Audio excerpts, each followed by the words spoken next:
morning. Good morning. Good morning, everyone. Welcome to my channel. Welcome to the 2024 wrap up and, a little sprint.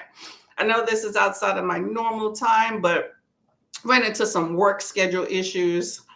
Unfortunately, I'm going to have those work scheduling issues throughout the month of January. So I'm going to try to mitigate that as much as possible with sprint times, but it is what it is. So hope everyone is doing well. I'm just trying to adjust some designs here in the background.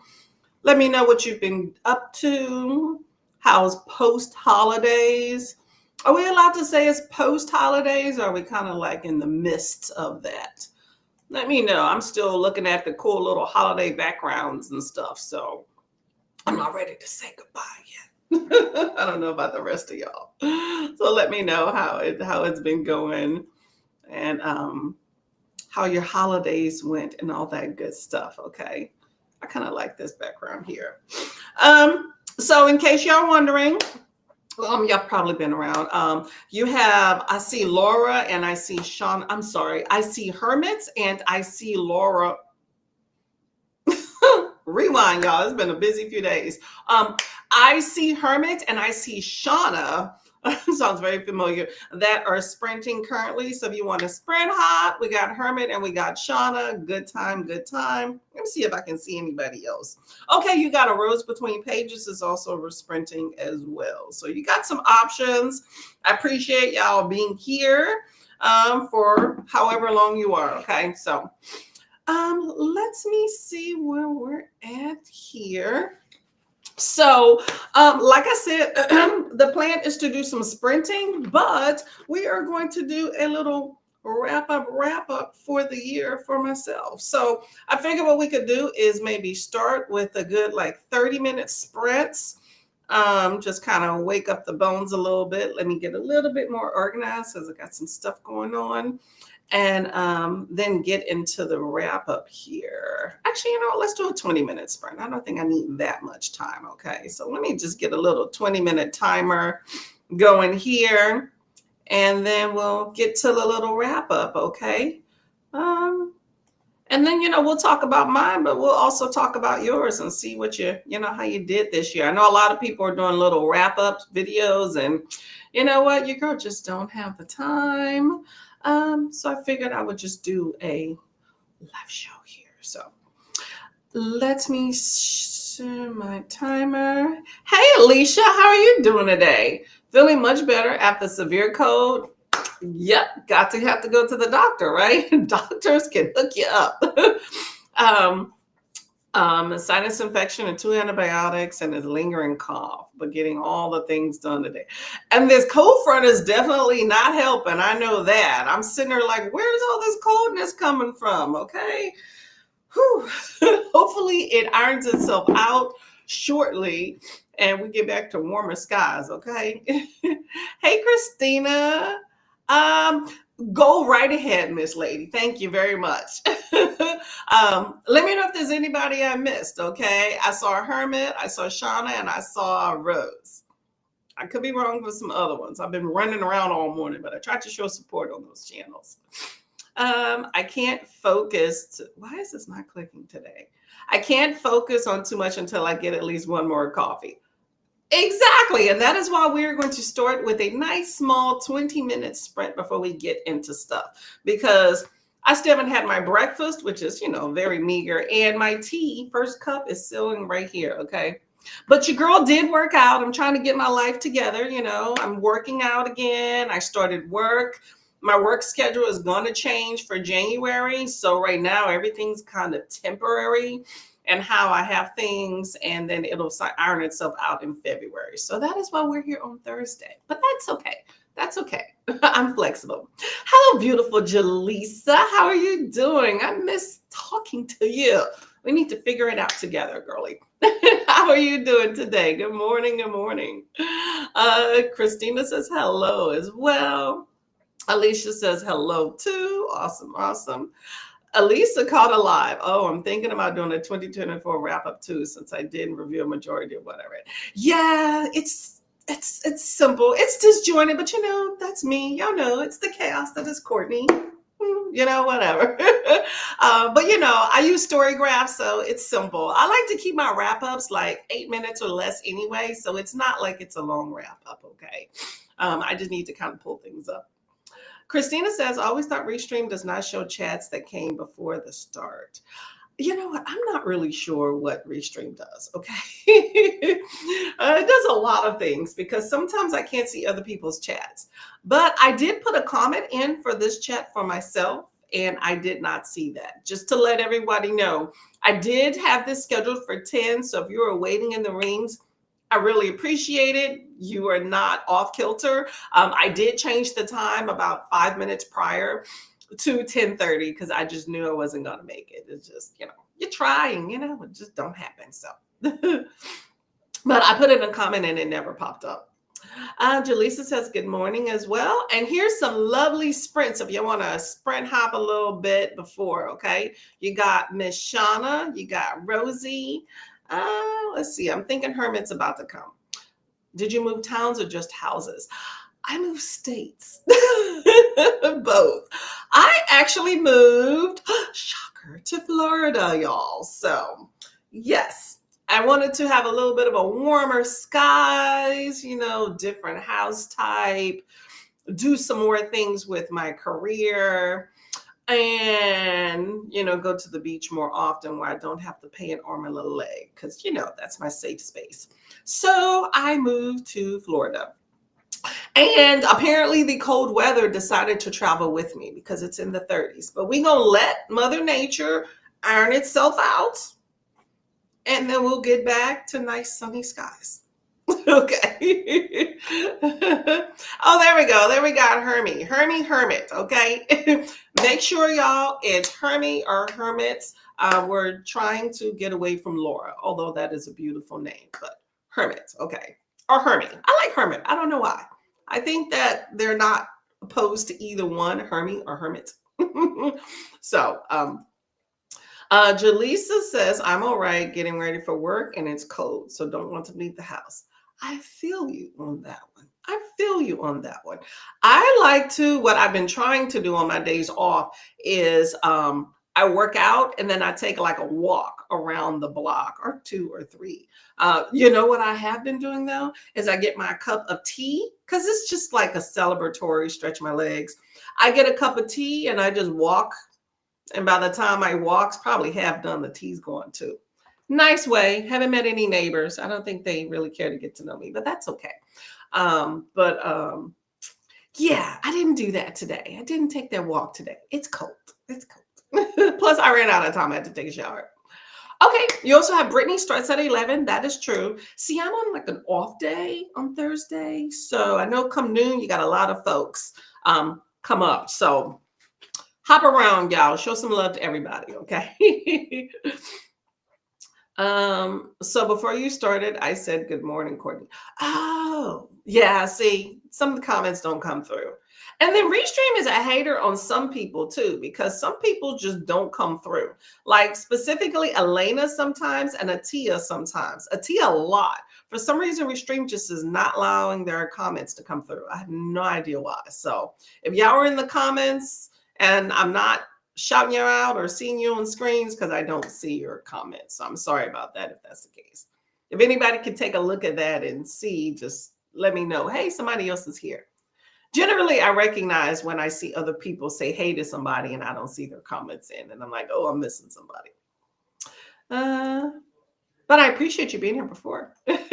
Remember to hydrate. That is true. Let's go ahead and do that. I've drunk about one of these already today, so I'm working on the second one. I got my water, which Florida water tastes disgusting. I have a filter. It tastes better, but I'm still working on it. Lately, I work at a hospital. Hospital water tastes delicious. Lately, I've been just stealing water from the hospital and bringing it home. So I got water and I got a cup of tea. So I'm good in both respects. I appreciate it. Check the laundry. Don't remind me. I got to do that. And show some love to the like button, sub and ring. I appreciate all of that. All of that, all of that. I love the thought, Texas, if you move. I know, right? Okay, so here's what happened. See, what happened was, right? I would love to move to Texas. However, my husband has to be within a certain, like, he has to be in a certain areas for his job. So we were very limited in where we could move at. So Florida is where we somehow rested our heads and where it shall be. So I'm okay with that too. Okay. I've always actually wanted to move to Florida, and now we did it. So we'll see what happens. Okay, y'all, we got a 20-minute sprint. I'm going to get my life together, get this wrap up thing together, finish breakfast, and we'll see what the reading year brought. Okay. So happy reading. See you in 20 minutes.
Hello, hello, hello.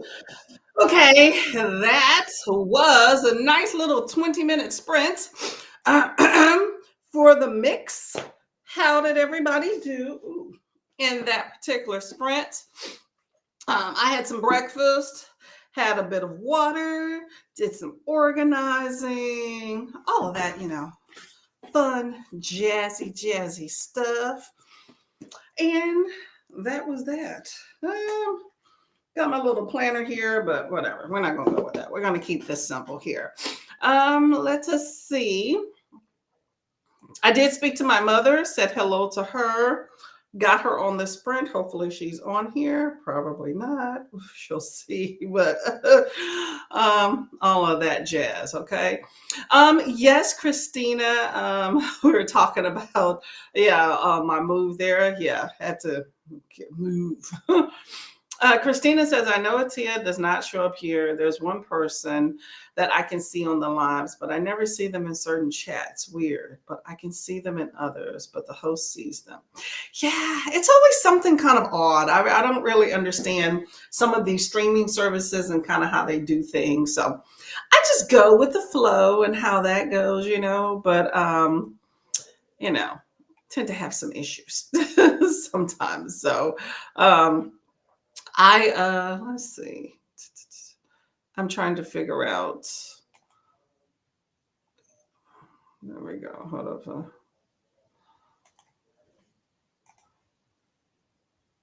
There we go. Okay, sorry. I was trying to switch up some screen stuff. That didn't seem like that worked though.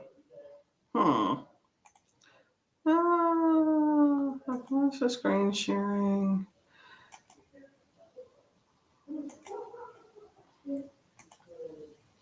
I don't know if that worked. No, it didn't. Okay. Well, I'm gonna have to try something different. Anyway, Restream kind of does its own little thing. StreamYard used to do that too, but I find that Restream does that more of where someone's in the chats, but it's not showing it to the host. But if you go to YouTube, then it will show you it to you. But that's kind of weird to kind of keep up both of those streams. So I rely on the lovely audience to let me know what I may or may not have missed, for if anybody's in the chat here. So that's how that goes.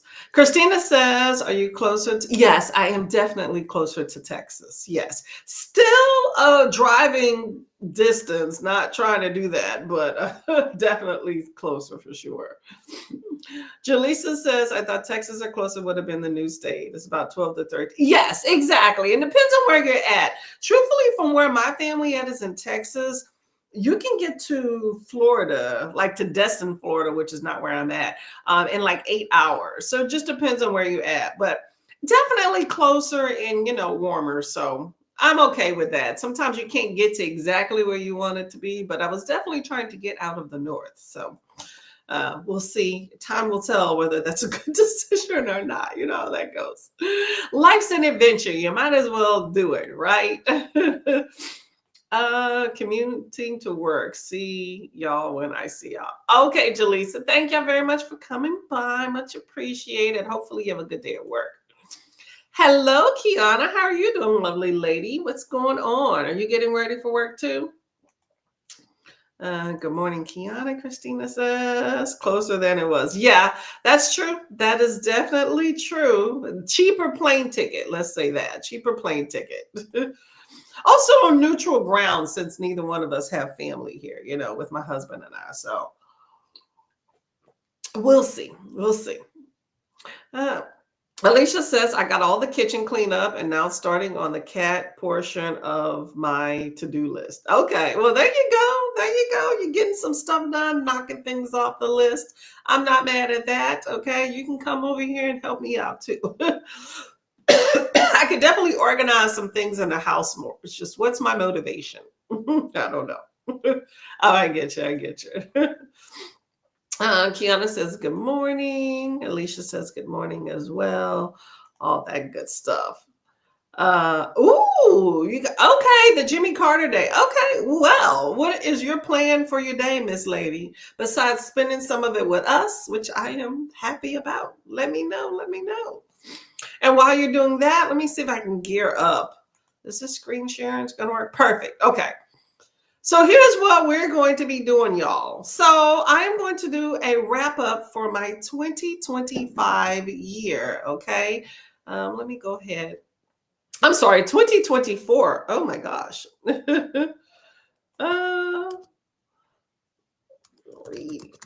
okay. I'm just putting some little comments right here. So we're going to talk about what happened in 2024. All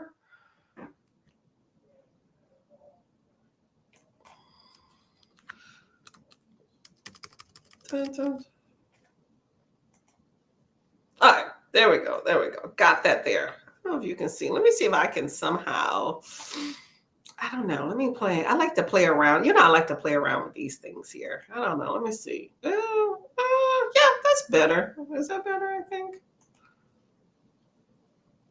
I don't know. Which do y'all like better? This puts me on the screen, but I think I kind of like this one better so you can see it. I don't know. I feel like you can see that screen better, but it's going to get convoluted. It's probably better on a bigger screen. We'll see how this one goes for now, okay? Okay, so we are here. Where's the chat thing here? Where am I at? Okay, today Kiana's plan to not rot in bed. Don't blame you, Jiggy. Nothing wrong with that one. Okay, enjoy that day off. Okay, get some good reading in there too. Christina Vacuum is going to water the plants. Okay, there we go. Make sure the plants survive. I'm okay with that one. Okay, y'all. So here we go. So I use Storygraph, right, for my reading, which I suggest people take a look at it. They have some really good stats. This is the time of year where Storygraph really, really shines. I think this is better for now.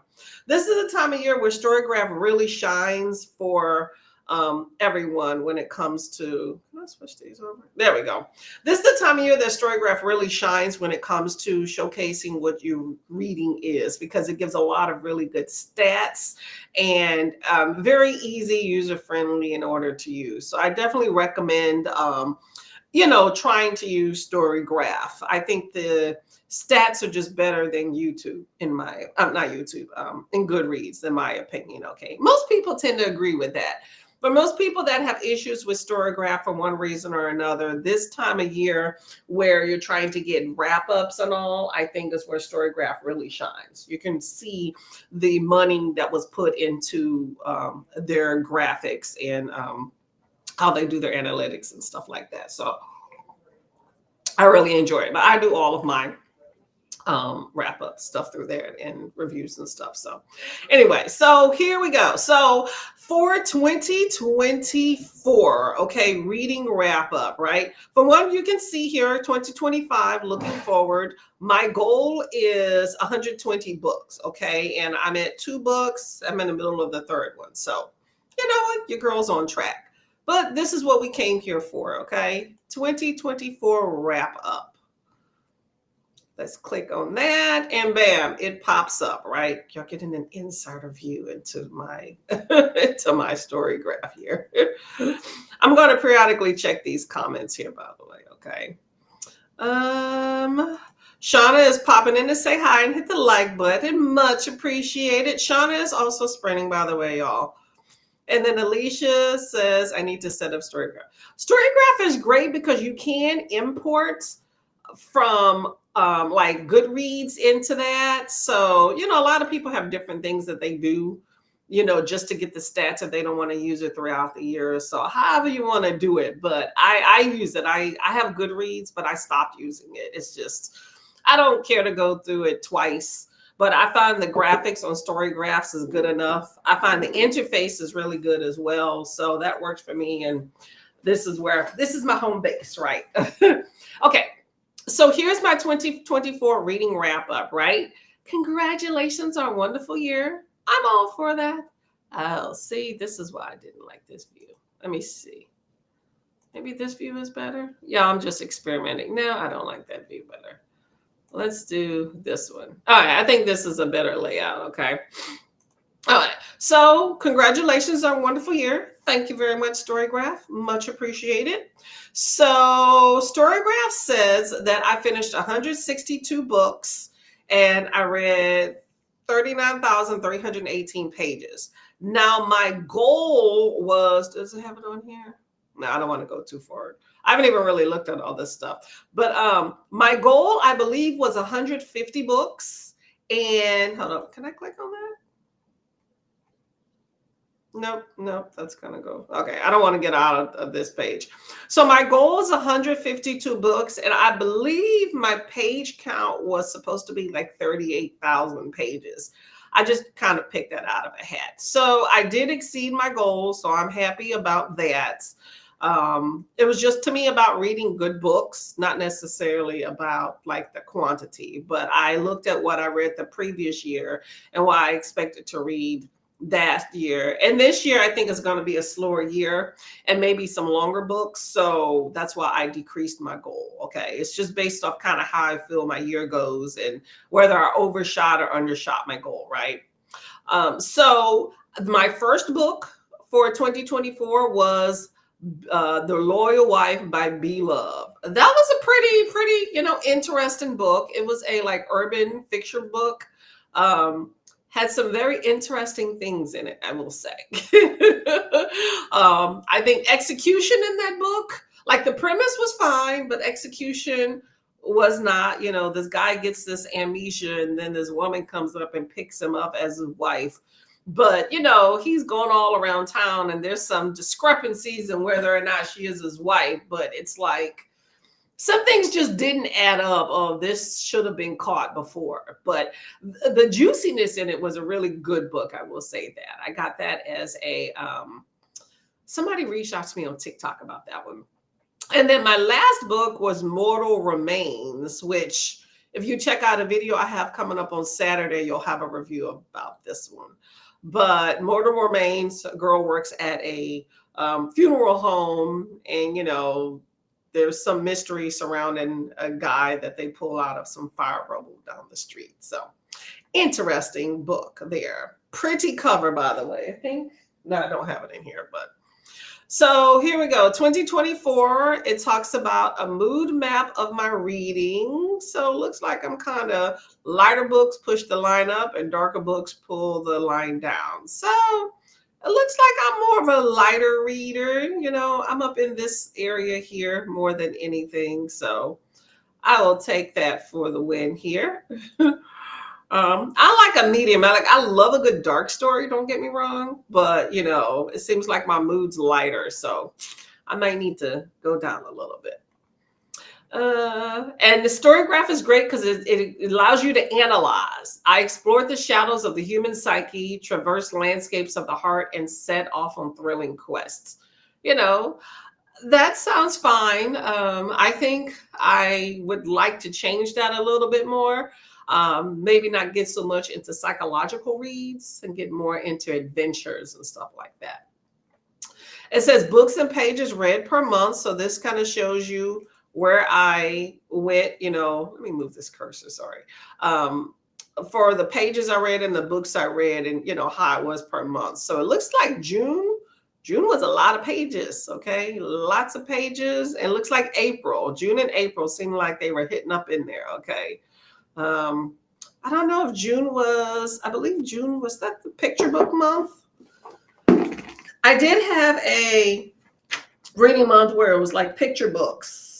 This is my reading journal here.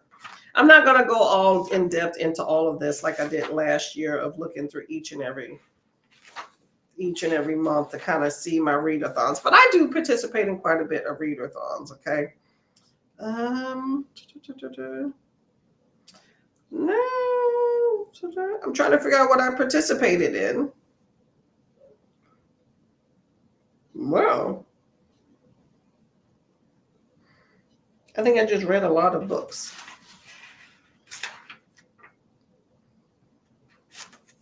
Yippers. Yeah, it didn't look like in June I participated in any readathons.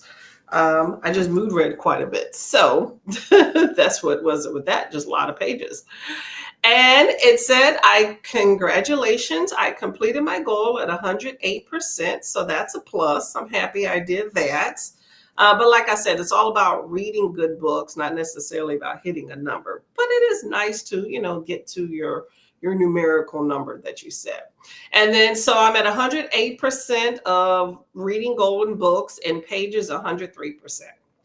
Genres looks like I'm more of a fantasy girl, which is not surprising. I like sci-fi, fantasy, and horror. If I had to like specifically pick, that's what I go. But I read a little bit of everything, not gonna lie. Personally, I love romance involved in any of those genres. Okay. I'm definitely a romance girly to a certain extent. Okay. I would prefer if I read an epic fantasy, there's a romance component. I kind of don't like it when it's not in there. You know what I'm saying? And I love a good graphic novel. It all depends on what I have access to. So my longest book is, not surprising, Junji Ito with Tomei. Very interesting graphic novel. It was 742 pages. Very long. If you know me, I am not into very long books, just not my thing. It takes a certain type of book to get me into reading something super long, but 300 to 400 pages is my sweet spot. Tomei was a graphic novel, so those were quick, so that page number did not, turn me off or whatnot. But that was a very good, interesting book. Okay. And then you have 12 pages was a book, Stay Awake. That's my shortest book. K. Michael, if y'all are not aware, K. Michael is our illustrious best friend on BookTube, Coda. Okay. So this is actually Coda's book. I got it off of Amazon. So show him some love. Our illustrious Coda, if you are not aware, is a writer and has several books, but this was one of his. Very good too. So the overall length of the books I read was about 241 pages, and my average was about 2 days. So, I read pretty fast, but they all pan out. I participated in a picture book readathon. So I had a lot of books I got during that month. So I think that kind of brought this number down of the 241, because I would say my average books when I actually read and sit down with a novel is definitely more than 241 pages, and definitely takes me more than 2 days, but it depends on the time you have.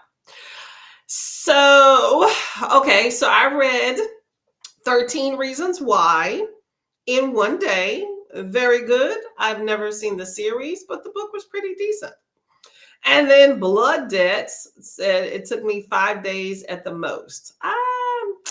I will say that these times are not accurate, because when I input my books into Storygraph, I generally don't put start dates, only end dates. So both of these are very skewed numbers.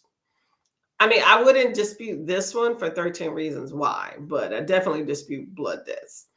But yeah, skewed numbers. So let's just ignore that. Sometimes I'll put like currently reading or something in there for a book. But like I said, most of the time it's just, this is the date I finished it.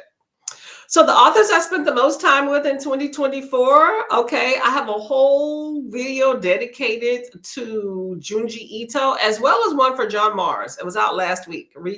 Take a look at that one if you're interested. So I do author spotlights on my channel every once in a while, a little taste test, type thing. So I did one for both of those authors and read several books by them. So, that is what it is. Some authors more than others. Brian O'Malley, I'm not really sure. I want to click on this, but I don't, because I don't want to go away from this page.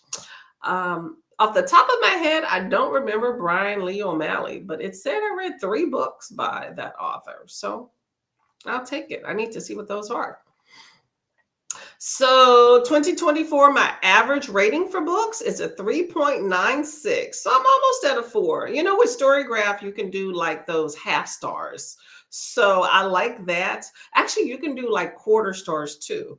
I tend to like to give a solid number because all the other services, Amazon and Goodreads that I review on, do solid numbers, and I tend to kind of round up or down depending on my mood with the books. If I give a half star or a quarter star, so I'll just say this is a 4. Only if I'm kind of torn do I give like a half star. I stopped doing the whole quarter thing. And then here are my 5-star reads, y'all. Got some graphics, quite a number of graphics in here. Very good books. Those that stand out in the 5-star category, we got Token Black Girl, was amazing. The Bandit Queens was also awesome. Norman Gold, that's a graphic novel, was really good. Loved Curl Friends, very cute. Graphic novels, you can't go wrong with graphic novels, right? Graphic novels and picture books. So you see all of these books with the little kids on it. That was part of the whole picture book readathon that I did. And that, I think, like I said, is a skewing for how many books I read. I'm trying to see when that was. That had to be June. Oh, was it July?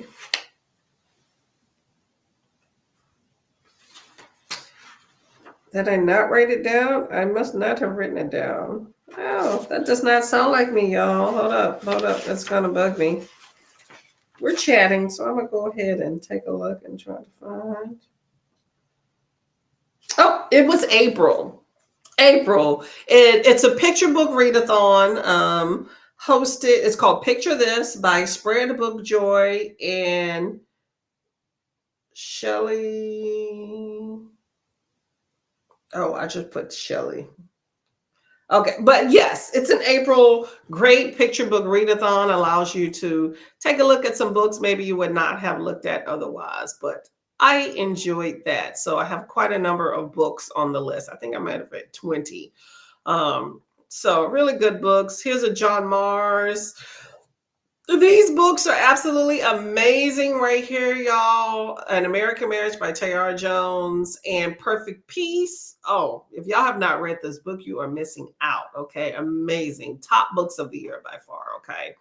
Secret History of the Rape Kit.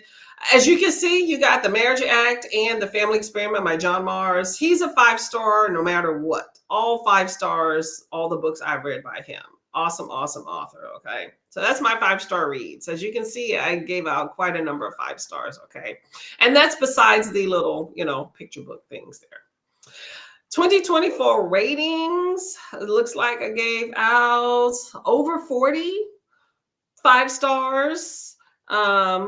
Closer to 60, that's probably like a 55 4 stars, and maybe like a 35 with the 4 stars. Okay, so I'm more of a 3, 4, and 5 girly, with the little things mixed in between. Okay, so it says February 4.5 was my highest average rating, and then June I had over 4,000 pages read, so pretty good. Let's see. Okay, so it looks like Animal Farm that I rated pretty good. Looks like a lot of other users rated that as well. Season of the Witch, only 2 people, so not too many people actually read that book this year. And then this Julian is a Mermaid, which is a cute little graphic. Looks like a highest rated book by most other people. So these are a bunch of graphics. It said I decided not to finish Vagabonds. Yeah, I wasn't a big fan of that one. I think that was part of a readathon too. And you didn't own any of the books you read this year. Oh. I don't know about that. 13 reasons. Oh, I guess it's talking about I didn't own this book, which I do. I do. And this is my 2024 at a glance. So these are all the books that I read. As you can see, very diverse. I'm a diverse reader. I like to pick up books that, you don't normally see, which is good. So you see some goodies that are popular and then others that are not in here. So I got fiction, nonfiction, graphic novels, regular traditional. I don't know whether or not there are audiobooks in here, but there's definitely some audios in here. Love a good memoir. This one was awesome.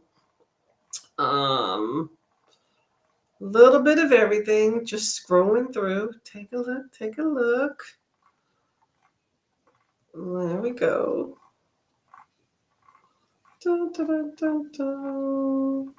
And there we go. That's as far as I'm going to go into the stats on that one. But I will say, here's my challenges for, I don't really use Storygraph for a lot of challenges, but I did do a Diversify Your Reading Challenge, which has all sorts of categories of diversity. Categories as in the demographics of the authors, um, diversity as far as with like the different genres, all sorts of stuff. So I did do 88% of the 33 prompts. I did 29 of them. So there was 4 that I did not hit on that one. So, but you know what? I did do all the bonuses. So that's a plus. That's a plus there. What else do we have for the reading wrap up here? That's it for Storygraph there. And then I did participate in Buzzwordathon. For that, I got 9 of the 12 prompts. That is Books and Lala.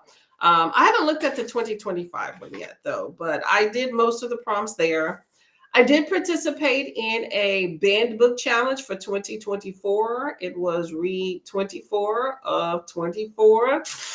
Yeah, I did make that one. I got 7. I did 7. So, I tried. I tried. Okay. Let's see, what else did I do? I won't go into that one. That's just Magical Readathon there. And let's see, what else did I want to talk about? So I will say I wrote down a few little stats here. Let me get back on the main screen here.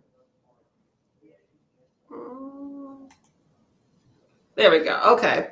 So as far as some other little housekeeping things, just some notes. So I would say my favorite author of the year is definitely John Mars. He wrote the Family Experiments, and what was the other one?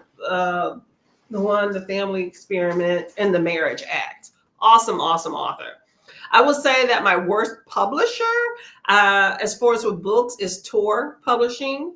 Don't want to read anything else by them because they leave everything else on a cliffhanger, and I don't like that. I read 2 books in a row, both left on a cliffhanger that was not discussed before or stated that there would be a sequel. So disappointed in that. Don't want to repeat that. So I would recommend y'all stay away from that publisher.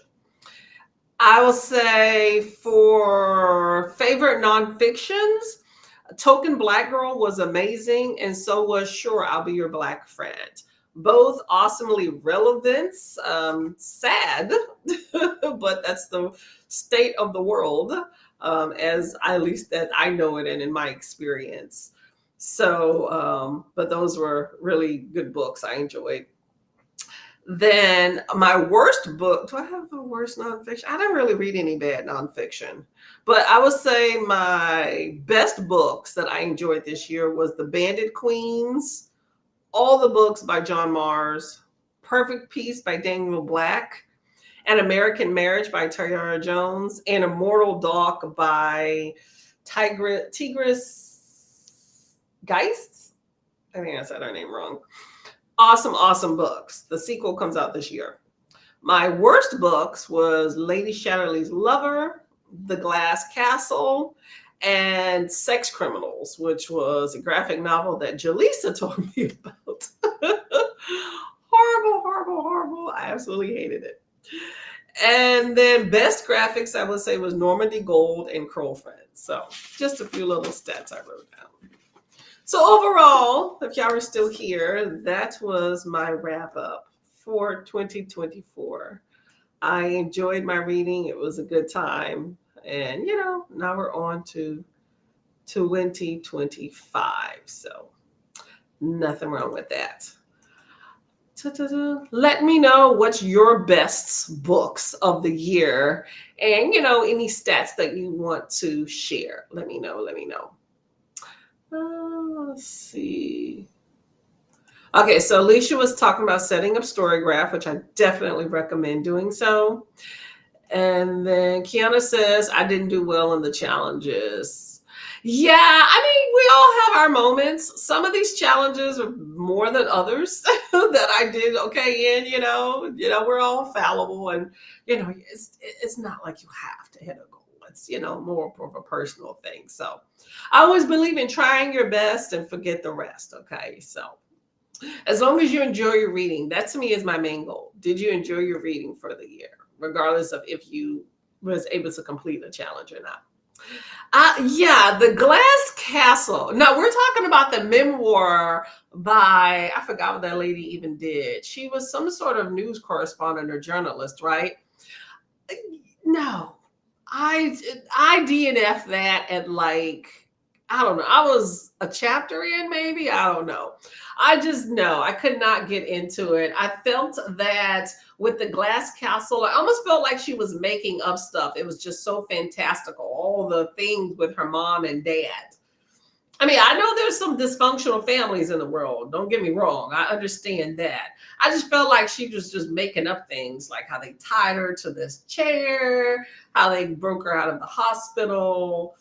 Just some things just didn't ring true. Like, I feel like CPS intervention should have been more blatant, but yeah, I didn't get it. And also, I have to be vested when I read a memoir, and I had no idea who this lady was. I just know that it was on the banned book list. So I was like, let me go ahead and see what this is about, and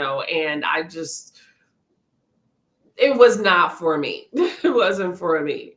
I felt like it was going out of its way to be more entertaining than I actually found it. So I was just like, let me not waste some time. Oh, you did like it. Okay. Well, nothing. I mean, you know what? Not every book is for everyone. So I'm glad that you got something out of it. Just was not my cup of tea at all. Let me see. I'm trying to get this thing up. No, they made it a movie. Woody Harrelson plays the dad. So maybe I should watch the movie then. Okay. Okay. The movie might be better. Sometimes certain media resonates better with you than others. I just was not feeling the book for the time investment I would have to put into it. I was not feeling the book. But I love, for one, Woody Harrelson. I think he's amazing. So I will definitely check out this movie. So I might like that better. They can bring things to the big screen much, much clearer than these books do. You know what I'm saying? So that might make the difference there. Let me see. I'm just gearing up this next sprint here. Okay, y'all, we're gonna go to our next sprint shortly. Let me take this off the screen. So with Restream, when they did the new patch, I call it, when they changed up their format and everything, I have not been able to find a way that when you share your screen to not get it to automatically pop up on the screen. I don't get that. StreamYard, you have a choice, automatically share or don't, but I have not been able to find that on Restream. It reminds me of Uneducated. That sounds familiar. Uneducated. I can't remember. Uneducated. What that's about. I'm just looking it up to see. Uneducated. Let me see. Uneducated movie. Movie, right? Kiana. Hey, you know what? I like reading. I like reading urban fiction, and this is the opposite of or the what's the term I'm looking for? The similarity, or the parallel to it. So you know what? Why not? They don't normally bring that perspective. Nothing wrong with that. Uneducated film. Why is that Short film about unanswered questions of life. Oh, excuse me. It's apparently a 2014 short film. I don't remember this. Short film about unanswerable questions of life as seen through the eyes of two children. Hmm. Oh, it's 15 minutes. Is that what the one you were talking about? Yeah. Okay. You've given me some things I need to take a look at. You know what? Nothing wrong with that. If that's what I'm not mad at it. Let's just say that. I like to see a lot of different perspectives. Okay. I hate when you only see one perspective. It's like when you see those smash and grabs that they always put on the news. Who does that look like? Like, I know there's others, let's see all perspectives. I'm all for that. Diversify the portfolio. Okay. Okay, y'all, let's get to this next sprint. I plan to do two sprints, two 45-minute sprints. Okay, so this is 44, 8:58. That's good enough. We'll go with that. Tara Westover. Ooh. Okay, I'll take a look at that one on the break. I've never heard of that before. Tara Westover. Okay, y'all. Happy reading. See you in 45.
Hello.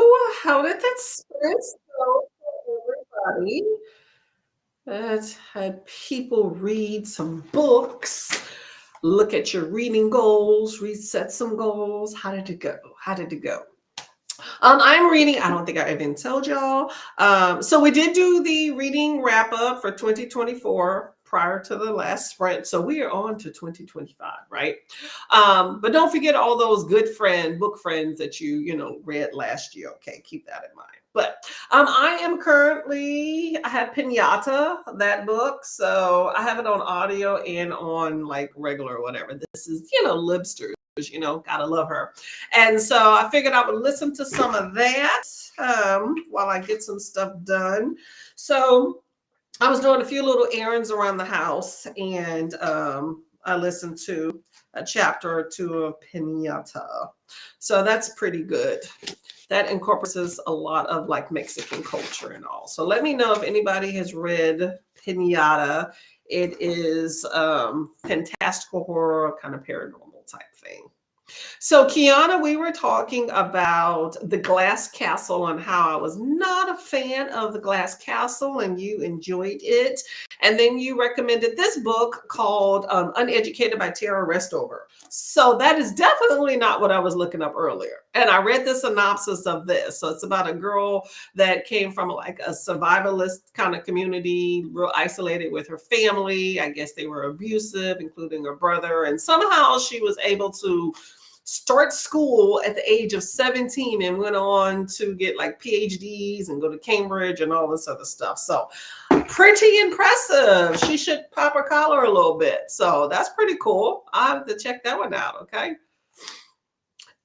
Dee Dee, hello, lovely lady. How are you doing today? I'm missing all my book people. This return to work is trash, y'all. In case anybody's wondering why you don't see me around as much, it's because I return to work. My job requires a little bit more of me, and so I'm not really able to check in and stuff during the day. But I am also trying to get a better work-life balance, which means putting the phone down at certain times. So I miss seeing your face, but I will still be around, just not as much. Hey, Vanessa. Hey, you got to get to work. You know about that too, okay? Thank you for coming by. Yes, definitely hit the like button. TD is sprinting. Okay, Miss Lady. Okay. Oh, I'm going to pull you up on my computer. I got a few little tabs open, but can't stress the computer that much. I'm gonna have to switch them out, okay? Okay, y'all, make sure y'all check out Miss Dee Dee sprinting as well. I'm gonna check out and come over a little bit later, okay? We have one more sprint, okay? Alicia says we are cruising along with the to-do list. Yay. Kitchen and cat sections are done. Now on to making grocery lists and self-care and changing the bed sheets. Okay, I'm not mad at you at that. Okay, you have been more productive than I have. Okay, nothing wrong with that. I'm on the second cup of tea for the day, so I'm hoping that maybe I'll get a little bit more productive with that. We'll see. Christina finally got all the plants watered, okay, and refilled my cup with coffee and water and did some vacuuming. I love the house chores. The domesticity is definitely what is needed, okay? I tell you that. Leads me to another story, right? I always have a story. So I have these new coworkers, right? So one's in the middle of a divorce, very sad, sad time. Been with the spouse for like 17 years. Anyway, getting divorced, right? So she's trying to get alimony, right? And he's just really like, I don't want to pay no alimony. I refuse to do that, blah, blah, blah, blah, blah, right?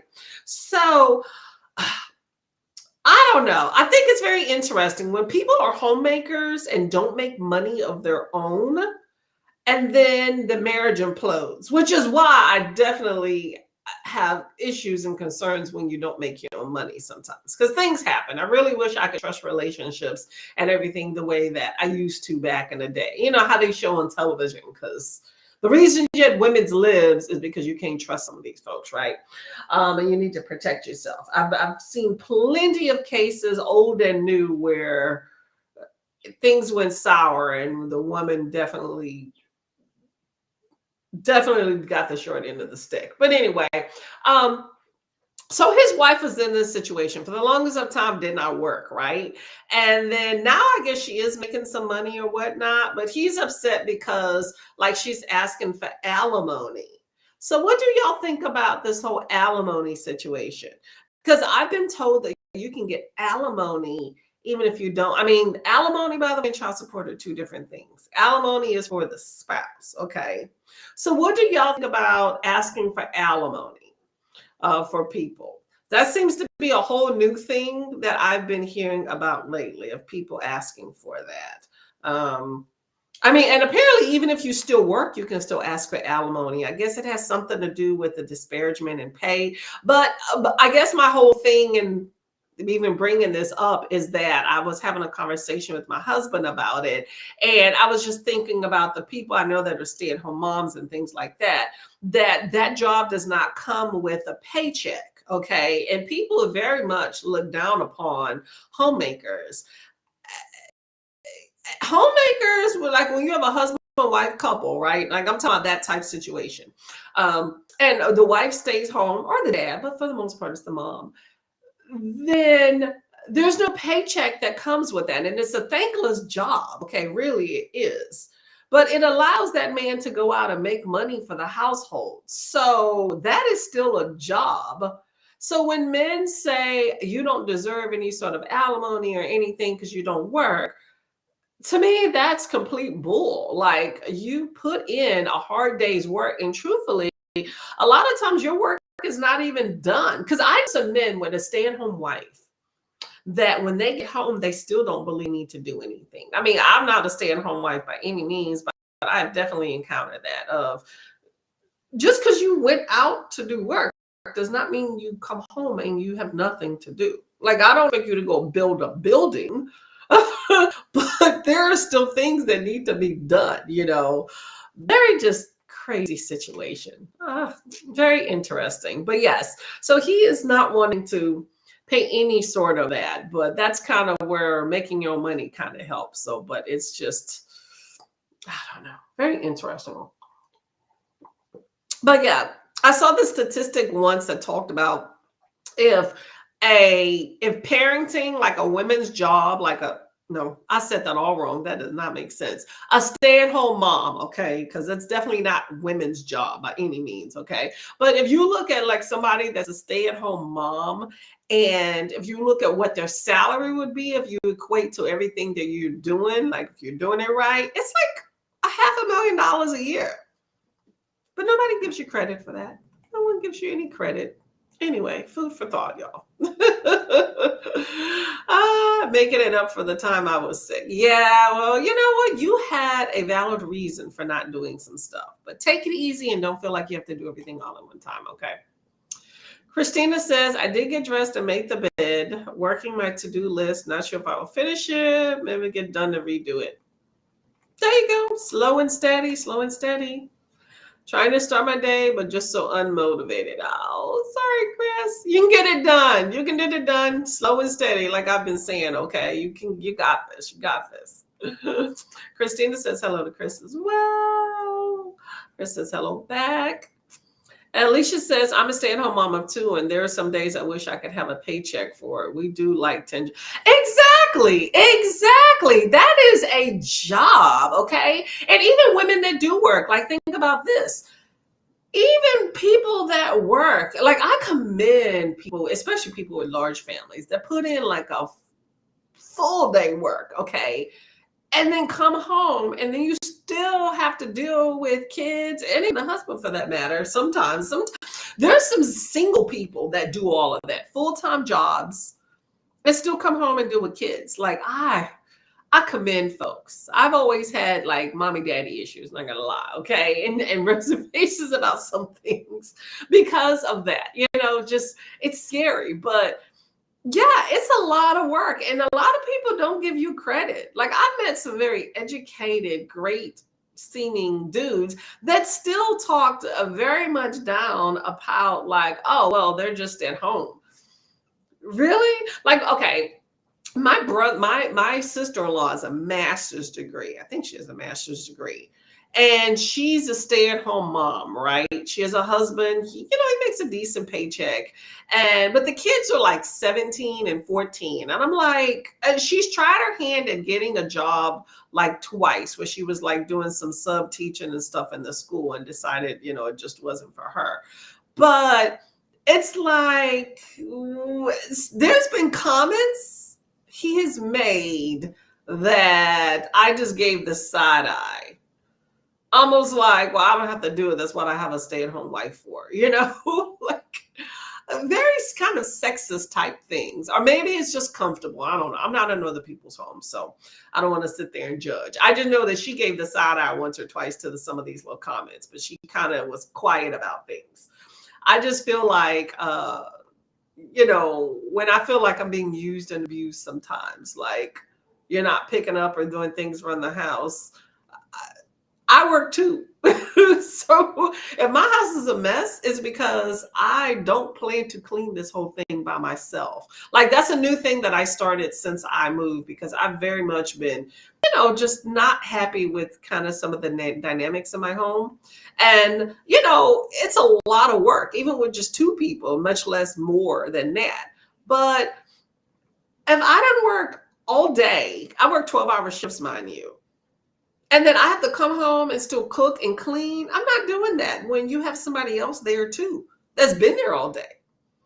That's very unfair. So you know what I've started doing since I moved is I don't really do a whole lot unless we're doing things together. It makes my mentation so much better, okay? I always tell women friends not to do the stay-at-home route because the men will never appreciate it. It will leave you financially disadvantaged. Men always guilt women into doing it. I mean, to me, to each his own. I don't believe in dictating other people's life decisions. What I do say is you need to evaluate and think about what works best for you and your situation, okay? And don't feel like you have to, because like back when my husband and I first got married, he brought up this whole thing of me not working, and I poo-pooed it immediately. Like I was like, I'm not gonna not do that. I've worked my entire life. I plan to have a career. I don't have to work as much, and I didn't used to work as much. But I will work. But I do like idea of a two paycheck household, and they don't have to be equal, because at least in my household, our paychecks are our paycheck regardless of who made it. So if there's any comments, which we've had, about who makes more money, I don't care. Like I don't care. I don't care if I made $1. And if that's all I contributed, we are together in that. Like, don't downplay what I do for what you do. The household is ours together as well. So don't downplay what needs to be done in this house. To relegate it to just me, because I same thing with outside work. If people want to say traditional roles inside work, like home household chores, is for women, then why does our yard look like shit? Say that. So I'm just saying, it's like I have done many grass clippings, yard trimming. I've cut down trees. I'm not talking little bushes. I'm talking some trees. Like I have cut down and done some yard work. I normally initiate that. So we are sharing in duties. So if my house looks like crap, it's because we didn't clean it, not because I did it. And that is my new thing. Now, I don't mind taking the lead in some stuff, but I definitely am requiring help in that. Okay. So I don't mind organizing a little bit, but lately I've been finding if I'm doing a little bit too much, I stop.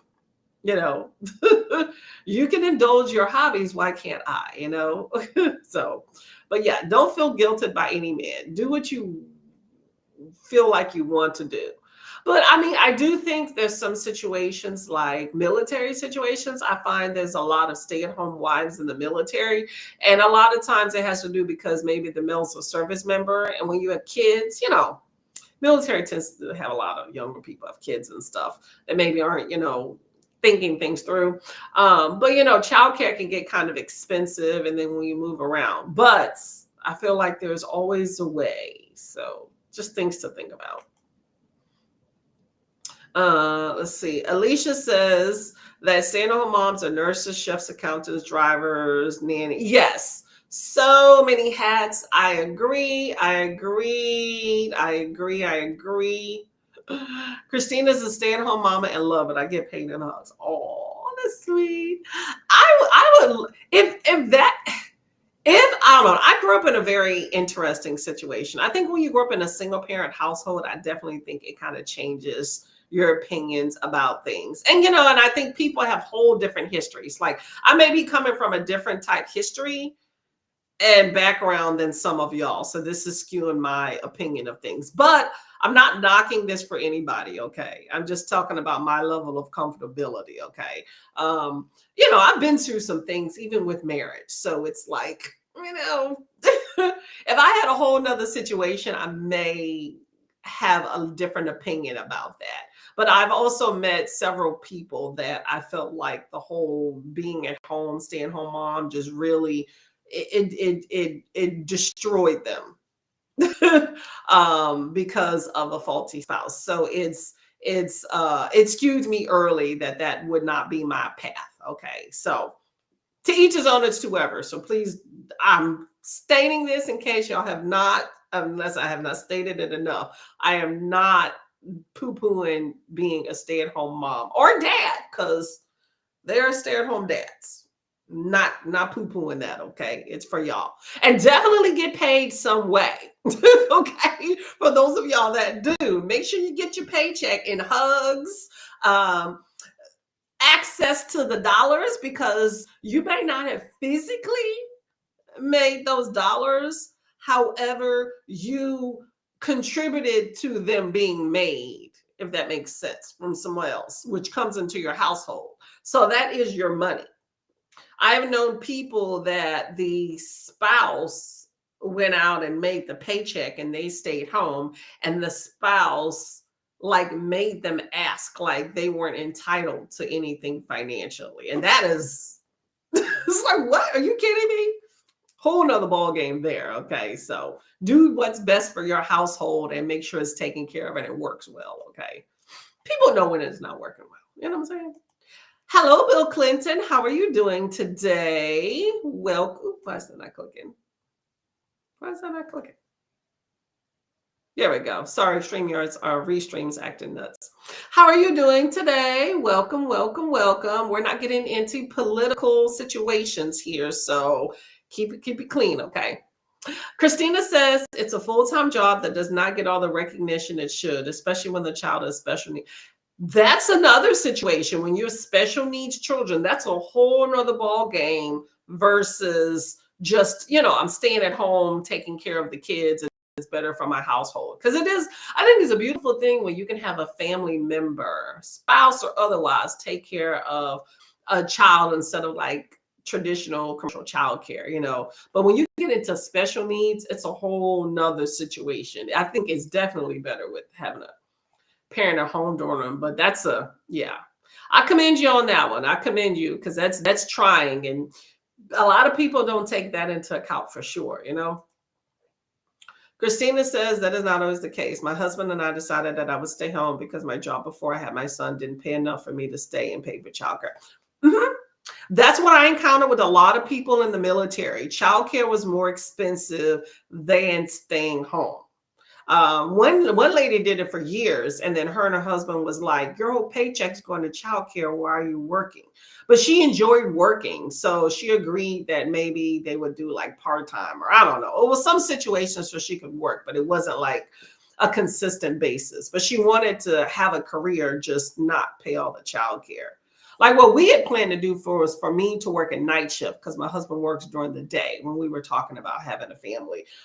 Because same situation, I didn't want to be making all my money to pay for childcare, but I definitely still wanted to work. So yeah, it's out of control, y'all, with childcare money in this country. Whew, be real, y'all. Exactly. Cost of childcare in my area outweighs my annual income, so I felt it was more cost effective for me to stay at home. I agree. I agree. But some people also want that, like that hands-on with their children, especially in the baby stages. Like some people choose to stay home like at the beginning, like the first few years, and then go back to work outside of that. So nothing wrong with that. Nothing wrong with that. I like that idea actually. As long as you kind of stay up on stuff, so it's not like a foreign concept when you get back into the workforce. But hey, all love. Hello, Miss MJ. How are you? Why is this not clicking? Hello. Okay, yeah, I've clicked on this comment like 3 times.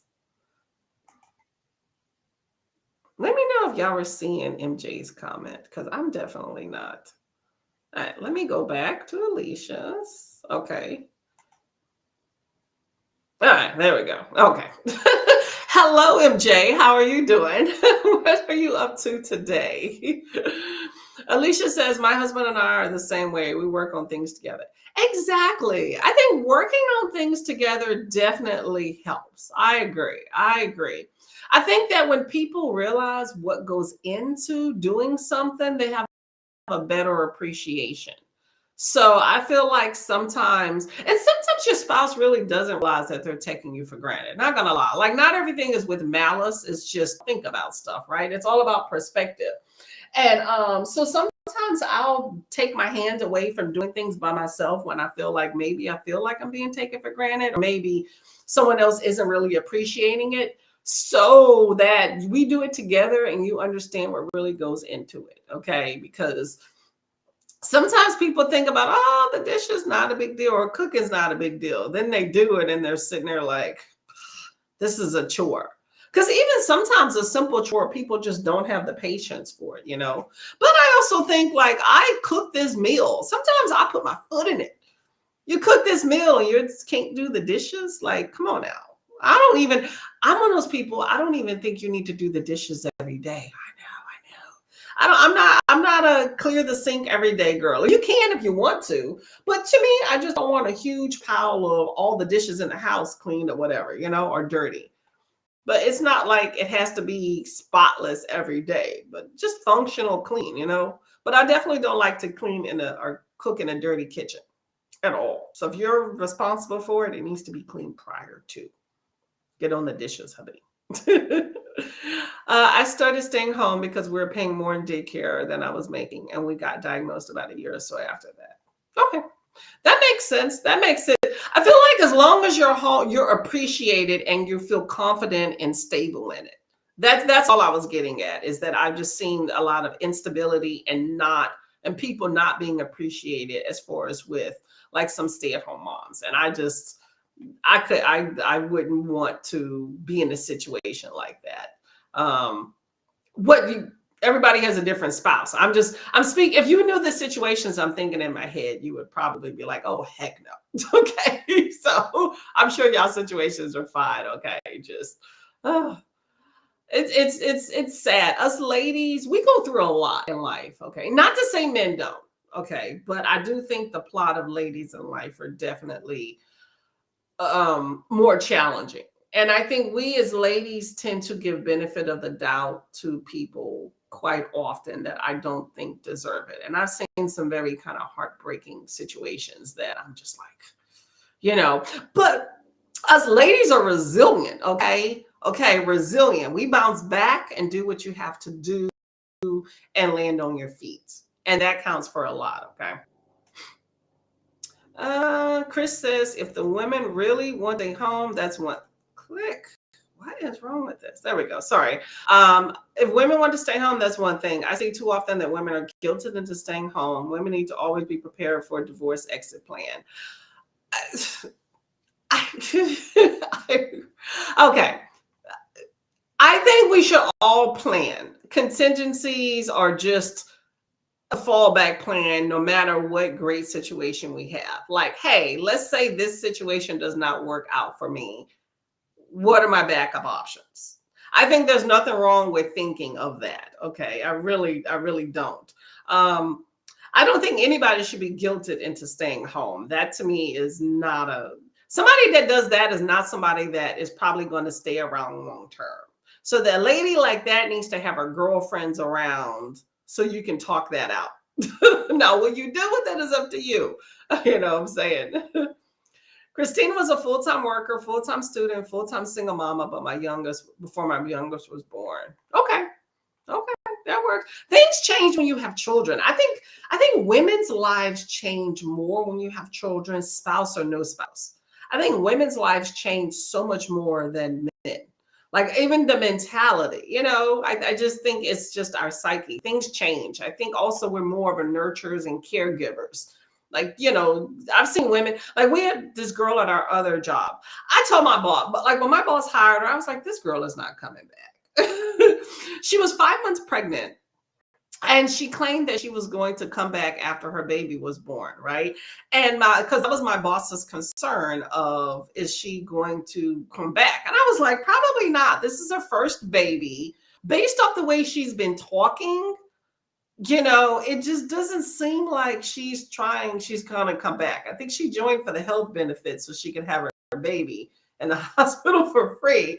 But and that's exactly what happened. She did not come back after having her baby. Things change. I think she already had her mind made up and just wanted the job. But my boss was thinking from the aspect of, is her opinion going to change when she gets the little baby at home and not want to leave it, But it just screwed the entire department. So that was the issue. No, once you get married, the you and I become a we. That is true. That is true. And it's unfortunate that we is not as solid as, and I'm not saying this for everybody, I'm just speaking in generalities, y'all. So don't take offense that I'm talking to you, okay?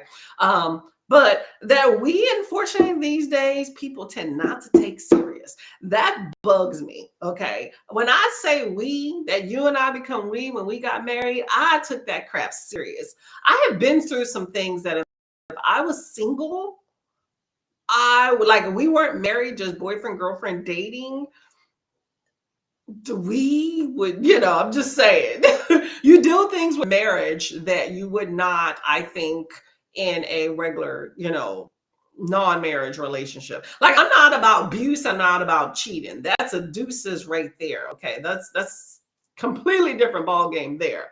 But as far as with other things, you give it a second go before you think, I don't like your attitude right now. You said this and I don't appreciate it. I'm out.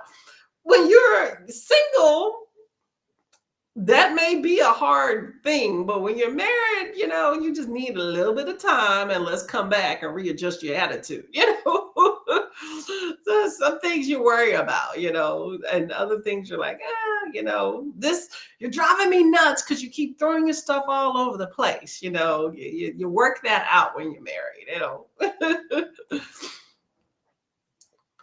Chris says, I've seen too many women financially destroyed by a divorce or a husband leaving the wife for a woman he met at work. I always want women to keep themselves safe and protected. Yeah, I've seen those situations. All of them. Yes. Yeah. I mean, I think financially it destroys both people. I think we are living a very patriarchal society these days where men are always talking about how they get destroyed financially. I had the same conversation with my husband about 3 days ago about, he's patriarchy. Oh, men always are the ones that get screwed in a divorce. Their finances get ruined, blah, blah, blah, blah, blah. And I'm like, you're making it seem like women don't contribute financially to that. Like their lives and their dreams didn't get destroyed too, But it's like, I think it all gets messed up. But yes, I would rather feel comfortable making my own money in case some craziness pops off like that, to where I feel like I'm not. Like I have known women that knew their man was cheating and stayed with them because they did not have money to take care of themselves because they didn't make enough or they didn't make any at all and he was taking care of them. And it sucks to be in a situation like that where you're miserable. Or I've seen situations where the man will refuse to let the woman out of the marriage because of the controlling situation, even though he was abusive and stuff, because he took care of her. I just feel like when you have resources in place, but you know what, that also says something about the caliber of the person. you dealt with in the first place. So maybe there was some red flags missed, So in that case, I feel like you're kind of getting yourself into, a situation that maybe you shouldn't have to begin with. But people change. I don't know. Anyway. Christina says hi to MJ. MJ says hello back. I agree. If you like, click. Oh my gosh. I think I'm just clicking fast. If you like work, do it. But I find one that pays enough. So if you're not paying to go to work. Yeah, that's another thing. There's always caveats to all of these things. I completely agree. When you work on things together, we are not only body doubling, but you can get things done faster, and then that frees up time to the facts. It facts. So if you have a spouse that does not help, get them to help. I completely agree with you on that one. It took me a while, like what you're saying there. It took me a minute to get to that. I got married and thinking I was going to be like Miss Susie homemaker, and then my man would help. But you know what I found? The more things that I did, the less he did. And I had to kind of train him. That sounds so bad, but maybe it's bad terminology. But I had to just, train him by doing less so that he could kind of step up from some more. And we've had some issues and stuff, but he's way better than he used to be. But definitely getting the spouse in on helping definitely makes all of your lives easier. There's no point in one person stressing and the other person not. That doesn't make for a good relationship. I have to cook. He cleans. Policy comes to meal prep, cleaning up. With laundry, he washes and dries, and I fold the laundry. There you go. Okay, I like that idea. I kind of just handed him the laundry after a while. I handed him the laundry and the dishes. I help and I do things like in between, but I'm like, look, this is kind of your domain. But since we moved and our debacle with laundry, so we have a washer that works, but the dryer is a gas dryer. Apparently out here, gas is not used a lot. It's electric. So we have a dryer. It's lovely. It's about a year old and it's sitting there as dead weight. So we have been air drying our clothes like on the patio on racks, which I hate because out here it takes like 3 days to dry something sometimes. So we've both been double tapping that of checking the laundry. Is it dry? Putting it out. Pain in the butt. We need to get on the dryer situation. I was the same way. I was in college and worked 2 jobs and I could cash flow everything. Yep. Hey, everybody's situation is different. I always say, don't let anybody else tell you what you should do for your life. You know what works best for you. Okay. You know what works best, unless it's, we all know those blatant bad situations, but life changes, especially when you have kids, always. I should have the boys watch this chatty bit because I do not always feel appreciated, but I think this is a mama thing too. Some of the things we do are not seen by others. That's true. And I think it's a good thing to make other people aware of the things you do. Okay, I really do. Like, okay, I don't have kids, disclaimer, y'all know that. But I have a spouse that I do think sometimes does not see those things. Because I think we as women a lot, we tend to just do. Like, I see a need, I go do it. Sometimes he's busy with work or just doing whatever. And it's more work to ask him to get him up off the couch to go do something than to just do it. But I think that there's a certain amount of complacency that happens when you are allowing that to occur too much. And spouses and children, for that matter, take you for granted in that, because I think it's never too early. I've mommied some kids, even though I don't have any of my own, okay? But I think it's good for people to see what goes into stuff. Because if they don't, then they think it's just easy. And when you really get stuff, like get people's attitudes, is when you don't do it. And then they get an attitude, but they don't really know what goes into it. They don't know that, like a family meal. They might not know that you worked on that meal in courses over 2 days. They just know they ate it in 10 minutes and it was good. So when you don't do it, they're like, but they don't realize, you know what? I'm tired. I've been doing this, and I just didn't have time to babysit this meal, Things like that, but it's good. Like laundry, it's good to have, if you're the primary laundry person, why not have your spouse do the laundry every now and then? It might make them appreciative of it, okay? It's like, you know how much work and babysitting it takes to do laundry? And especially with you, y'all have Christina and Alicia, you have multiple people in your family, right? You're doing laundry for other people. You got to touch that stuff. You got to put it in the laundry. You got to pick it up. Then you got to go shake it out, put it in the either air dried if you're air drying something, or put it in the dryer. And then you got to come back, check if it's dry. Then some things I don't know how y'all do things. To me, I put up like towels and household things, and I just throw my husband's laundry on the bed. But you still got to fold and all that stuff. Like when I got married, he was complaining for a good year about why I don't put his laundry up. I draw the line with that. You're a grown man. You can put your laundry up yourself. Because I don't think he really appreciated how much work went into the laundry until he started doing, babe, I'm busy. And so he started doing it himself, and I relinquished control of it to him. And he sees all the different steps. And I know there's definitely a lot. What's up? Okay. All right. So same thing with walking the dog. We used to have a bigger dog that I walked, right? All the time. Most of the time I went by myself. We have a smaller dog. He's just said he's going for a walk. We have a smaller dog. Now he takes it takes forever for these walks they go on. But, you can go ahead and be the primary walker. I walk fast, so it's a little bit too slow for me. But you are now in charge of exercising the dog. I'm just saying that let people see what goes into some stuff and they appreciate it. You get less lip, I find, when people see what goes into the things that you do for them. Or sometimes maybe just don't do some of those things and ask you to do them. Because a lot of people assume that you will do certain things. And when you don't, then there's this big thing. And it's like, well, if I didn't have to do it, then why are you acting like I peed in your cornflakes? Anyway, we're beating the dead horse. Y'all do y'all. Just make sure you're appreciated in whatever you're doing. And if not, then change something so other people can appreciate it of you, okay? There's nothing wrong with doing it. Just get some appreciated and feedback from it. Let's see. Alicia says, right. I told my husband that he better be sure that I was the one because once we married, he was stuck with me. I didn't believe in divorce. We were going to make it work no matter what.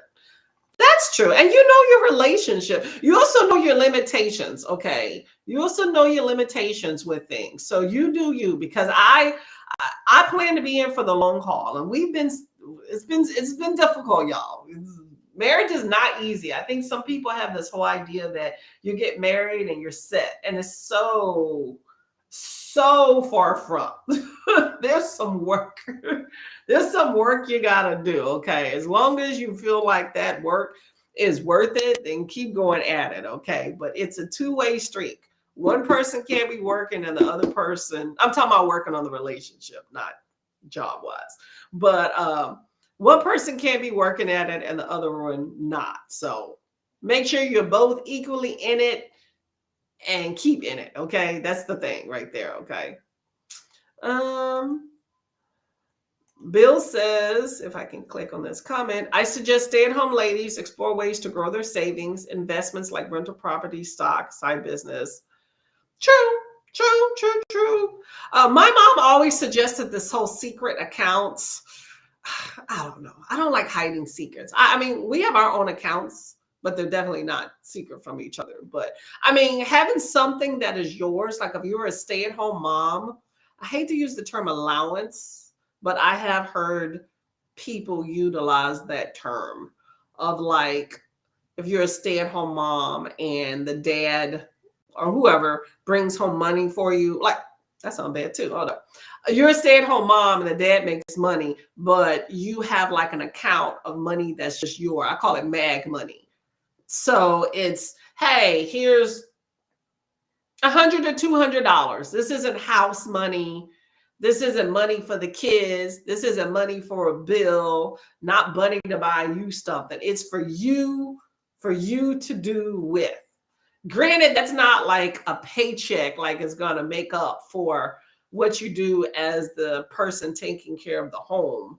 Um, but and it's stay-at-home mom, by the way, is different. Like mom versus house chore stuff are two different things. I think of stay-at-home mom as taking care of the kid, but there's house stuff that's in that. But I'm just saying the money is just more of like, kind of like a little tip. You know what I'm saying? Here's a little tip for you to take care of you. Okay. Don't spend it on nobody else. But it is nice to have something of yours in your name.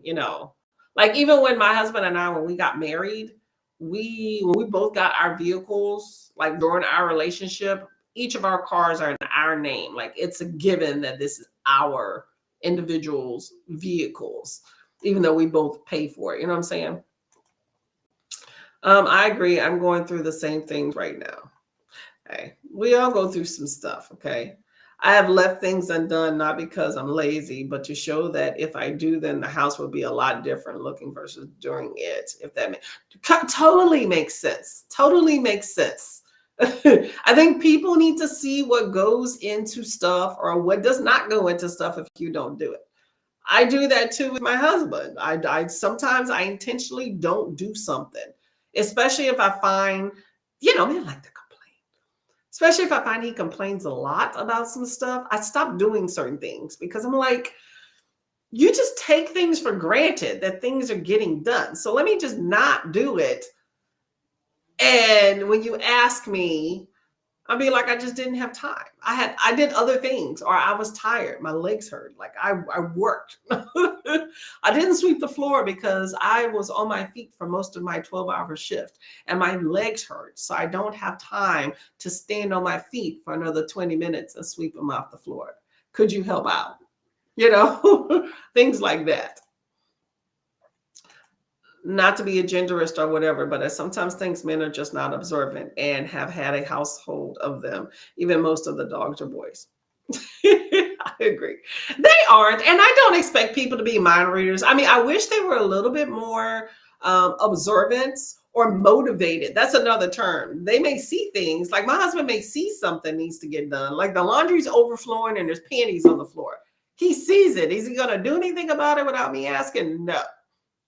Okay. But I'm like, hey, babe, can you do the laundry? I separated out what needs to be done. Can you do it? Yeah. So if that's how he is, then that's how he is, I make a lot of lists, honey-do lists. My husband appreciates honey-do lists, things like that. So it is what it is, You got to figure out how they work and how to get the best out of the people in your life. Okay. And that includes husbands, boys, dogs, all of that stuff. Think about the dog, right? The dog, unless you train them, they will pee and poop on the floor. So you got to train your household, everybody in it. This is the way things work. When you finish eating food, you put the dish in the sink. You may even rinse it off. You don't just leave it there. You know what I'm saying? Got to train the household. I'm inclined to agree. My husband and son are not observant, but then again, there are days when they are better at it than me. That's true. We all have our moments. One thing I started doing when we started our debt-free journey, hubby brings home the income and I'm in charge of paying the bills and such. I'll email him breakdowns when things are paid and what the numbers are when I do this every time. That's a good idea. I keep a little spreadsheet. I've kept it for years. I do one per year and I put all of our major expenses on it. And then I put a breakdown of our paycheck. I just kind of get it from my bank statements and when we write checks. So I have a monthly total of this is what we brought in and this is what we spend our money on. And then I do a breakdown at the end. So I can look throughout the month or throughout the year and compare month to month, be like, we spent $300 on eating out last month. And then this month we spent 80, if you're sitting there where did our money go? And you're like, or hey, when we first started with T-Mobile, we were paying 125 and 2 years ago, and now we're paying 156, things like that. You can track where your money is. I think I have spreadsheets all the way from 2019. So, it's good to know where your money is. But we both contribute to that. But yeah, I agree. Um, click. Check what SAHM are household managers, event planners, stay-at-home moms are managers, event planner, cook, housekeepers, tutors, and so much more on top of it. You have to love it. Yeah, but you know what? It probably has its rewards when you see like if you're sitting there with your kids and your household running good and knowing, you know what, I was the spearhead of this. That's something to be proud of. It really is. I think that's a beautiful thing. I think moms back in the day enjoyed that to a certain extent. I think times changed, and so I think people fell out of love with that, with times changing. And it's unfortunate because I think how a lot of households and marriages and relationships and the whole family dynamic, that's kind of not as much as cohesive as it used to be back in the day. And I think that it shows when you don't have, families together and stay-at-home moms. I think when people kind of got away from that aspect, I think because of that dynamic, all of it kind of feeds into each other. Uh-uh. You're telling me you just don't see those dishes. I just walked over something that fell on the floor. You're kidding me, right? Yes, they don't see it. They don't see it. Like you have rolling tumbleweeds. Back when we had a bunch of pets, you have rolling tumbleweeds of pet hair. Like I'm literally watching TV and there's a tumbleweed of pet hair on the floor as you walked in, and you really didn't see that. It looked like one day I really thought that we had a mouse because it was great. I got up and I was like, I turned off the TV. I was like, we are cleaning right now. Oh man.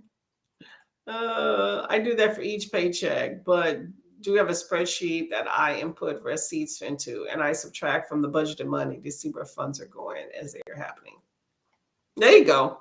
And then you have a financial goal too. So that's also another thing. When y'all are equal in where that goal goes, then you can support each other. So that's always good.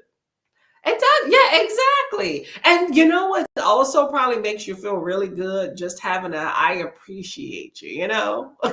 Maybe put some notes around the house to be like, Mama wouldn't mind a little compliment every now and then. Okay, y'all, let's get to the next sprint. And then before we go, I do want to do on this day in history, okay? By the way, today's my sister's birthday. I don't know how old she is, but she's an oldie but goodie, y'all.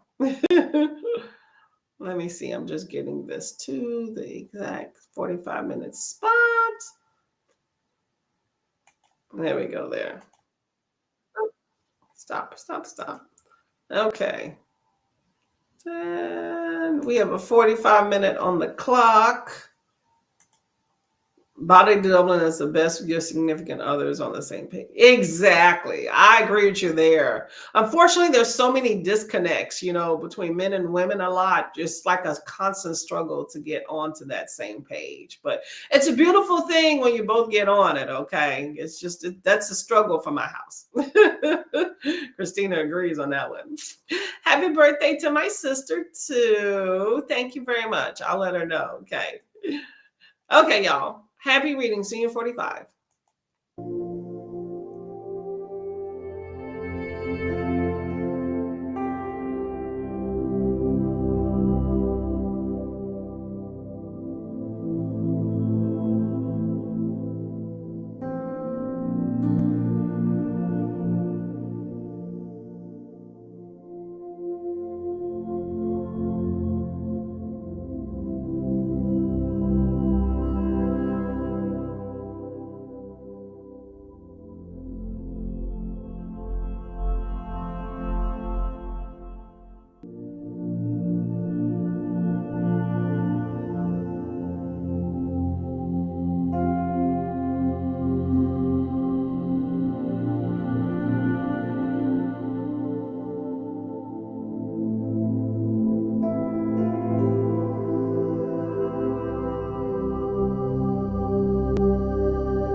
Hello, hello, hello.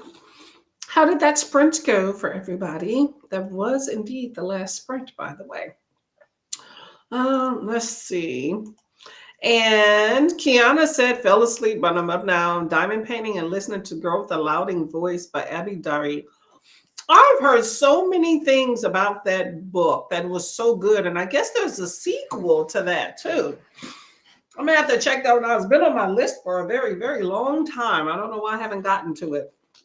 But let me know how you are liking it. And let me know what diamond painting you are doing too.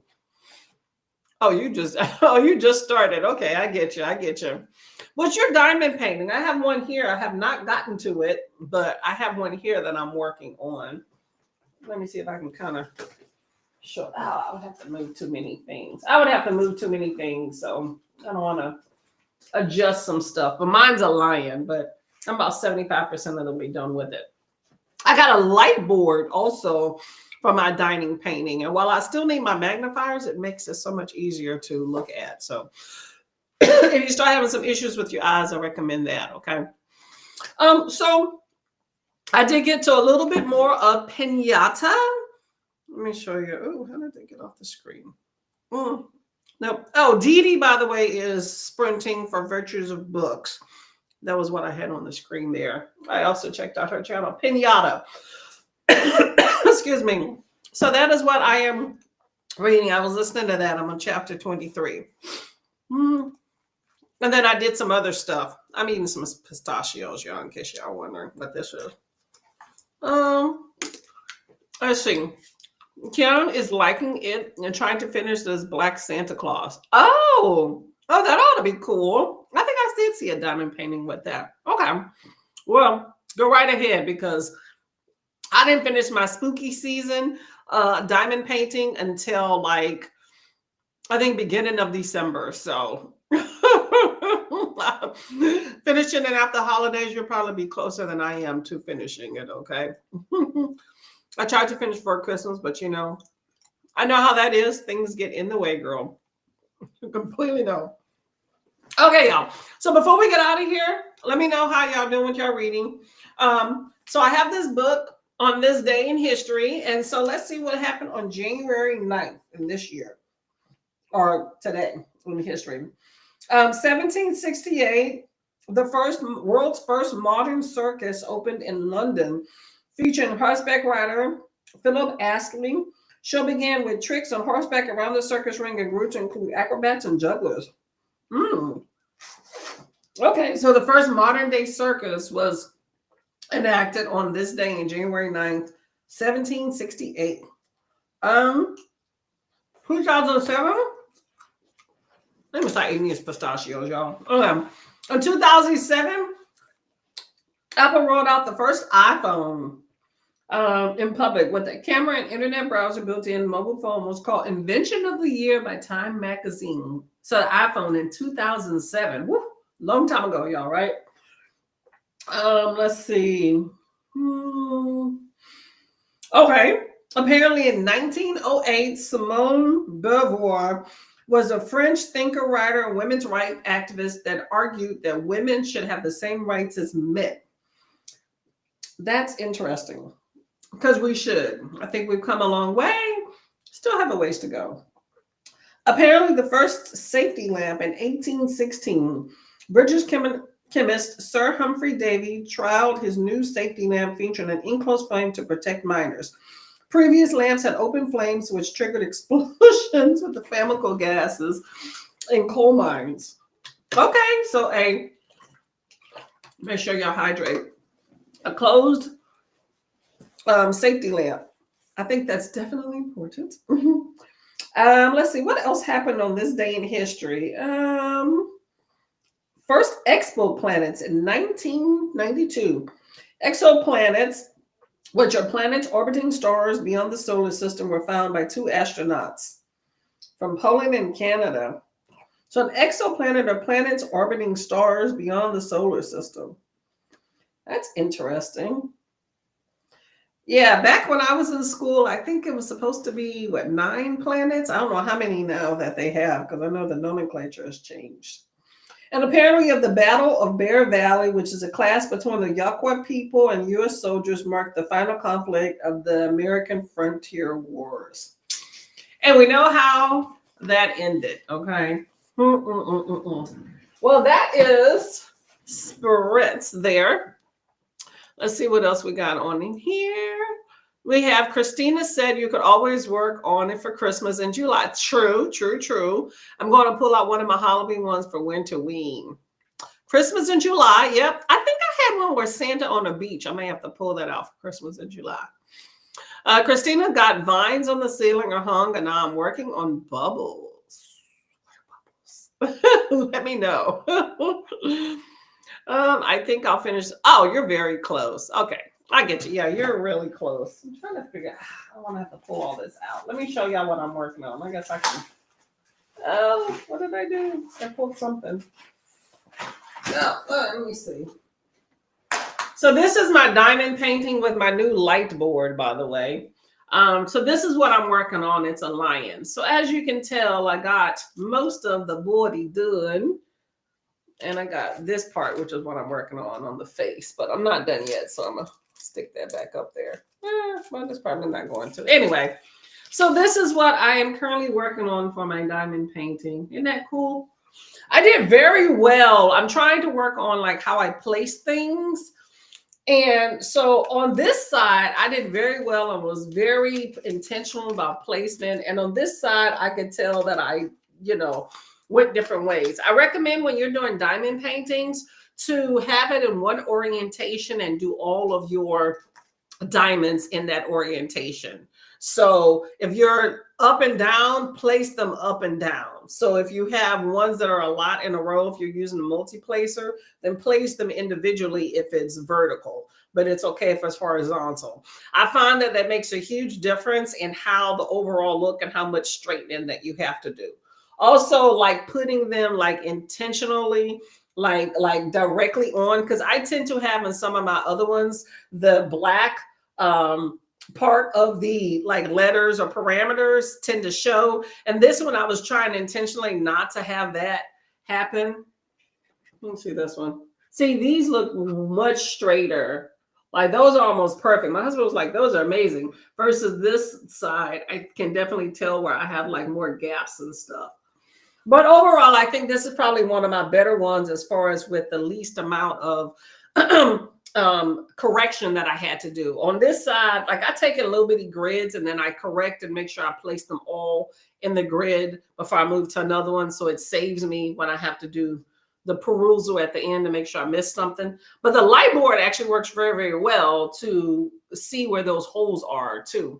But I didn't have to do too much correction over here. Here, I've struggled like crazy in this little area because I seemed like I had like a big, long gap where I placed them wrong. Because I had turned the board this way, the opposite way, and placed. So just place them all in one orientation, either this way or this way, and don't mix and match.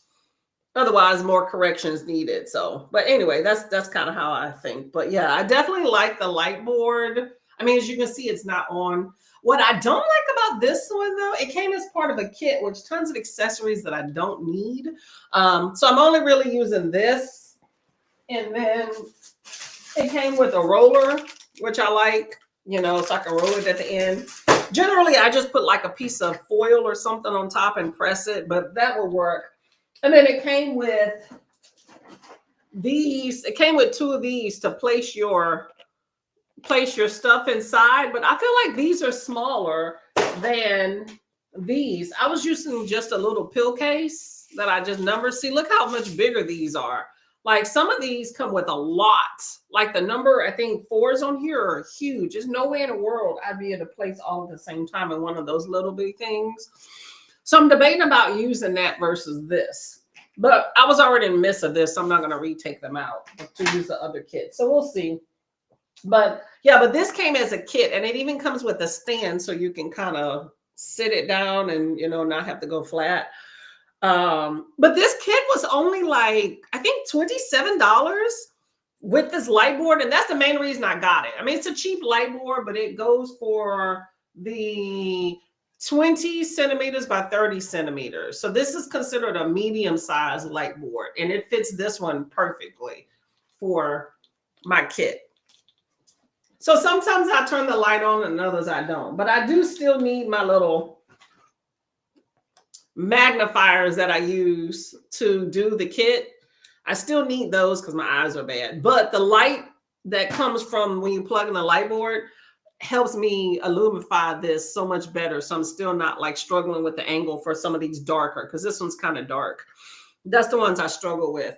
But this light board isn't rechargeable. In order for you to use it, it has to be plugged in. I mean, it's like a regular fast charging cord. So I just use the one from my phone. But so sometimes I use it, sometimes I don't. But very easy.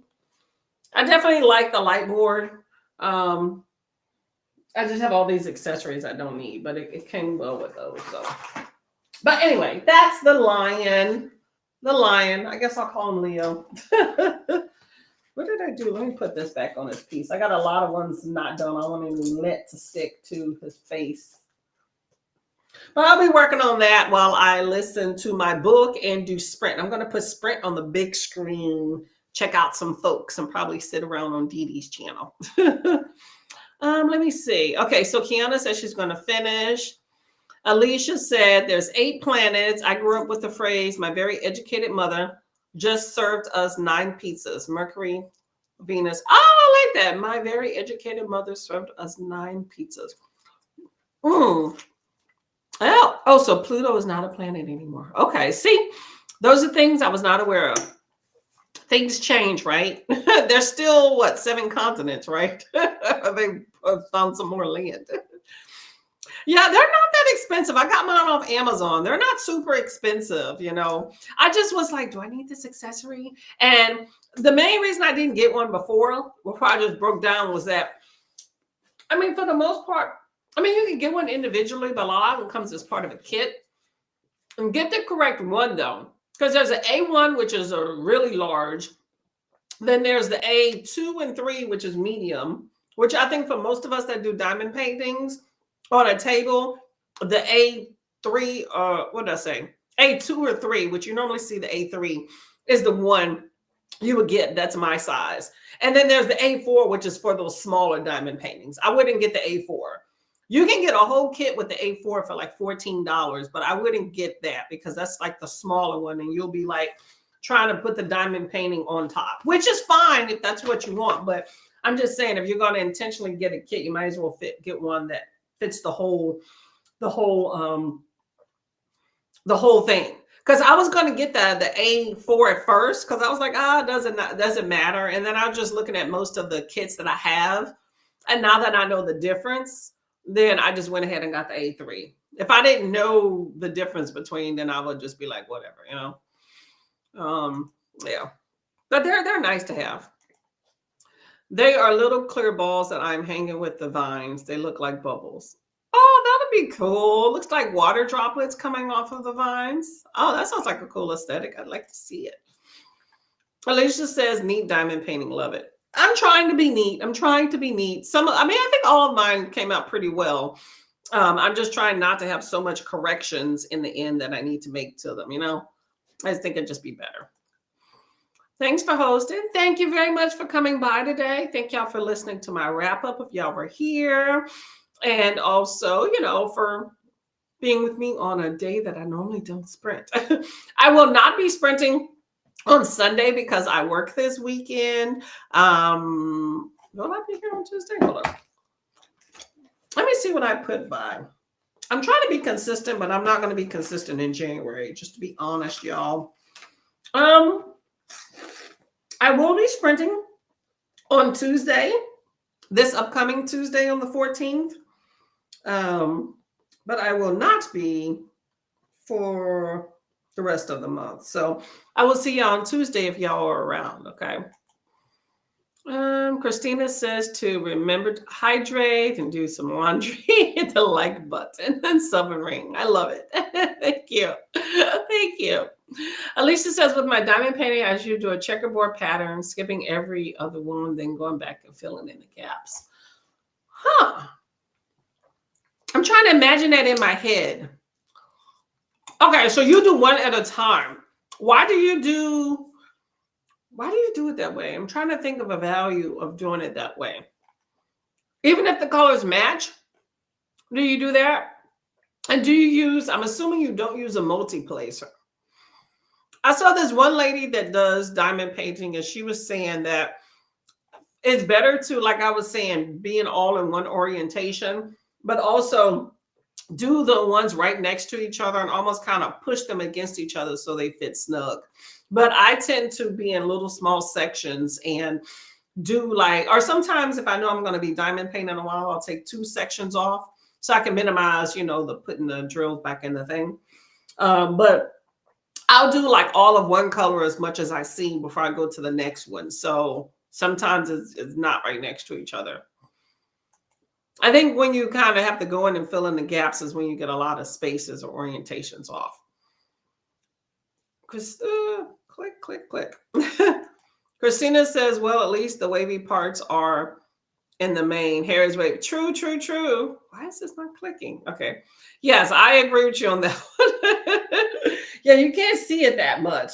I saw it with the light board, but truthfully, yeah, with all the black, you don't even notice it. I want a light board too. I have to have a bright light on a magnifying glass with some colors. Yes, I agree. I agree. Especially with the dark colors. I feel like with the dark colors, you have the little, especially with the multi-placers. When you're using multi-placers is when the chaos comes in, but they definitely help you when you are doing your kits.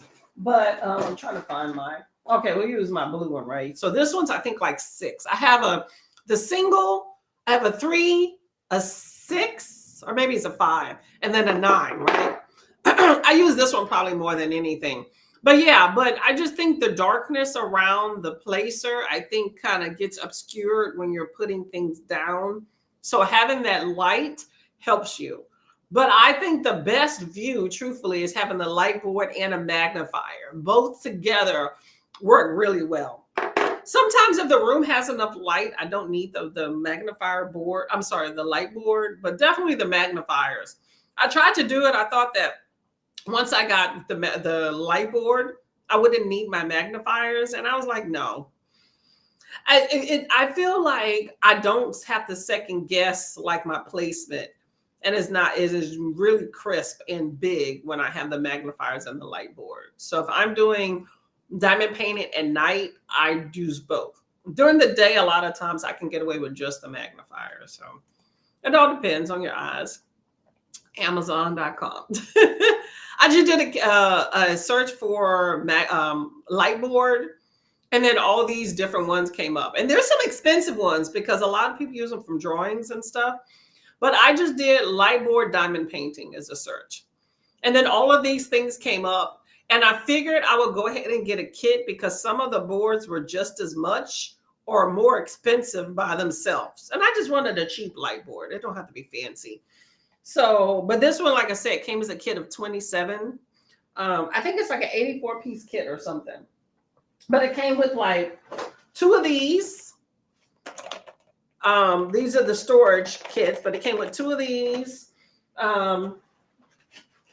Lots of pen, like multi-placers and spacers. Comes with the little baggies, of course, and the tray. I don't use these little small trays. Every once in a while I do, but I have plenty of those. But I don't use any of these things because I think if you're going to diamond painting a lot, these little bitty pens, which these are the little cheap pens that comes with the kit, but my hand starts to hurt using these. So I got these. It's bigger. So I got a set of these, and these are durable. Like this plastic apparently on the tips of the cheap pens tends to wear down over time. But every kit comes with pens, so it's not going to wear down while you're using. So as diamond painting goes, when you get it, it comes with everything you need. You really don't need to buy anything. I think if you're a serious diamond painter as a hobby, upgrading and getting bigger trays and getting a fatter pen, preferably the ones with the metal because they don't wear down, you can use them longer. I think those are like a must. I think the light board is a nice touch too. I think everything else you can kind of modify. I mean, it is nice to have some sort of tray because those little baggies, Ziploc dime bags that come with the diamond painting kits are just a nuisance, but they work. But you can always do what I did. Like I said, I got an old pill case. It's a 27 or 28 piece. So seven, so it's four of these. Works just as well, and they're big. So I might not even use these trays that they gave me because these would be a nuisance. And then I tried opening them, and I feel like they are just more of a nuisance when I'm trying to open them. So it all varies. Depends on what you're trying to do, how much money you're trying to spend, you know. But like I said, I got this kit mainly before the diamond, the light tray, and the roller, because I thought that would be cool. And it does come with a stand, but truthfully, I looked, I already have the stand. It does come with this little thing to flatten some stuff out. And it has this tray, but I really don't even understand what this tray is about. Like, it comes with these two trays. Well, the purple one and these. And I don't even know what this is for. If anybody knows, let me know. These little bitty hooky pieces. I have no idea what that is on this tray at all. Seems more cumbersome. It does come with labels for, I should have did an unboxing video, right? Oh, and that comes with tons of glue, which truthfully, the glue, I am a conservationist when it comes to the glue. So for normally that one little square, or sometimes it's a rectangle that gets included with your kit, I can use those for 2 different diamond paintings. So I have tons of extra glue. Every kit you order comes with an extra glue. So I have tons of glue, but I will keep that. You never know. So anyway, let me get off of that. That's that kit there. But like I said, I only bought it for a few things in it. So the rest I'm going to hold off and donate to something, because I know I'm not going to use it. Okay, yep, there's DD Sprints right here. Thank you very much, Christina. And there's Brittany as well with Neva. Ooh, got to check them out. I forgot about that. Thank you. Kiana says, I fell down a rabbit hole on YouTube of videos about how fast you would die on each planet. Okay, give me some details. How fast would you die on Mars? Let me know. Sprinting, yep, there's a sprinting spreadsheet, the BookTube Bible, let you know when all the sprints are, y'all. Make sure you have it saved.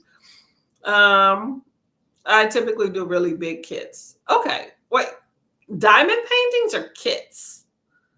Like, what do you mean by big kits? I did get access to a huge diamond painting, like a poster. I think it was like a 40 by 70, but I didn't like it was this morning. I was like, I don't want it. It was free too, but it was just, I was just like, if I'm going to do a huge poster, it has to be a landscape or something. Cause I like nature stuff, animals or, trees, Mother Nature, but I didn't like the pictures I was given. So hopefully I get offered some other ones, but I've never done a big one. That's as far 30 by 40 centimeters. Christine, I will get a pic when I'm done and show you, but more like bubbles in the air than water dripping. That still seems pretty cool. I will take that. I love a good aesthetic, okay? Hello, Miss Nell. How are you doing, lovely lady? We are getting out of here, but what are you up to? Christina says, I do that, Alicia, too. I like the snap sign when I fill it back in. I only do sections at a time, though, and work from the outside in. Yeah. I do as well. I'll work from one side to another and then go across and then, just put it in sections, work in one and then go. But my diamond painting that I do is I try to do, like, sometimes I'll go all the way across like I did here. And then other times I'll do like one side, like go up and then the other. So it just depends, got to keep you interested. Yeah. Yeah, you have the snap sign. If you're doing one at a time, then I can see how that is. Just make sure your alignment lines up. That's the only thing when you're putting them like every other one. I go by color and I do one at a time. I found when I do multiple of one color in a row, they don't always line up. I get mine from the Diamond Art Club. Oh, yeah. Yeah, that's the official people, the Diamond Art Club. I probably have a bunch of bootleg kits, you know what I'm saying? But yeah.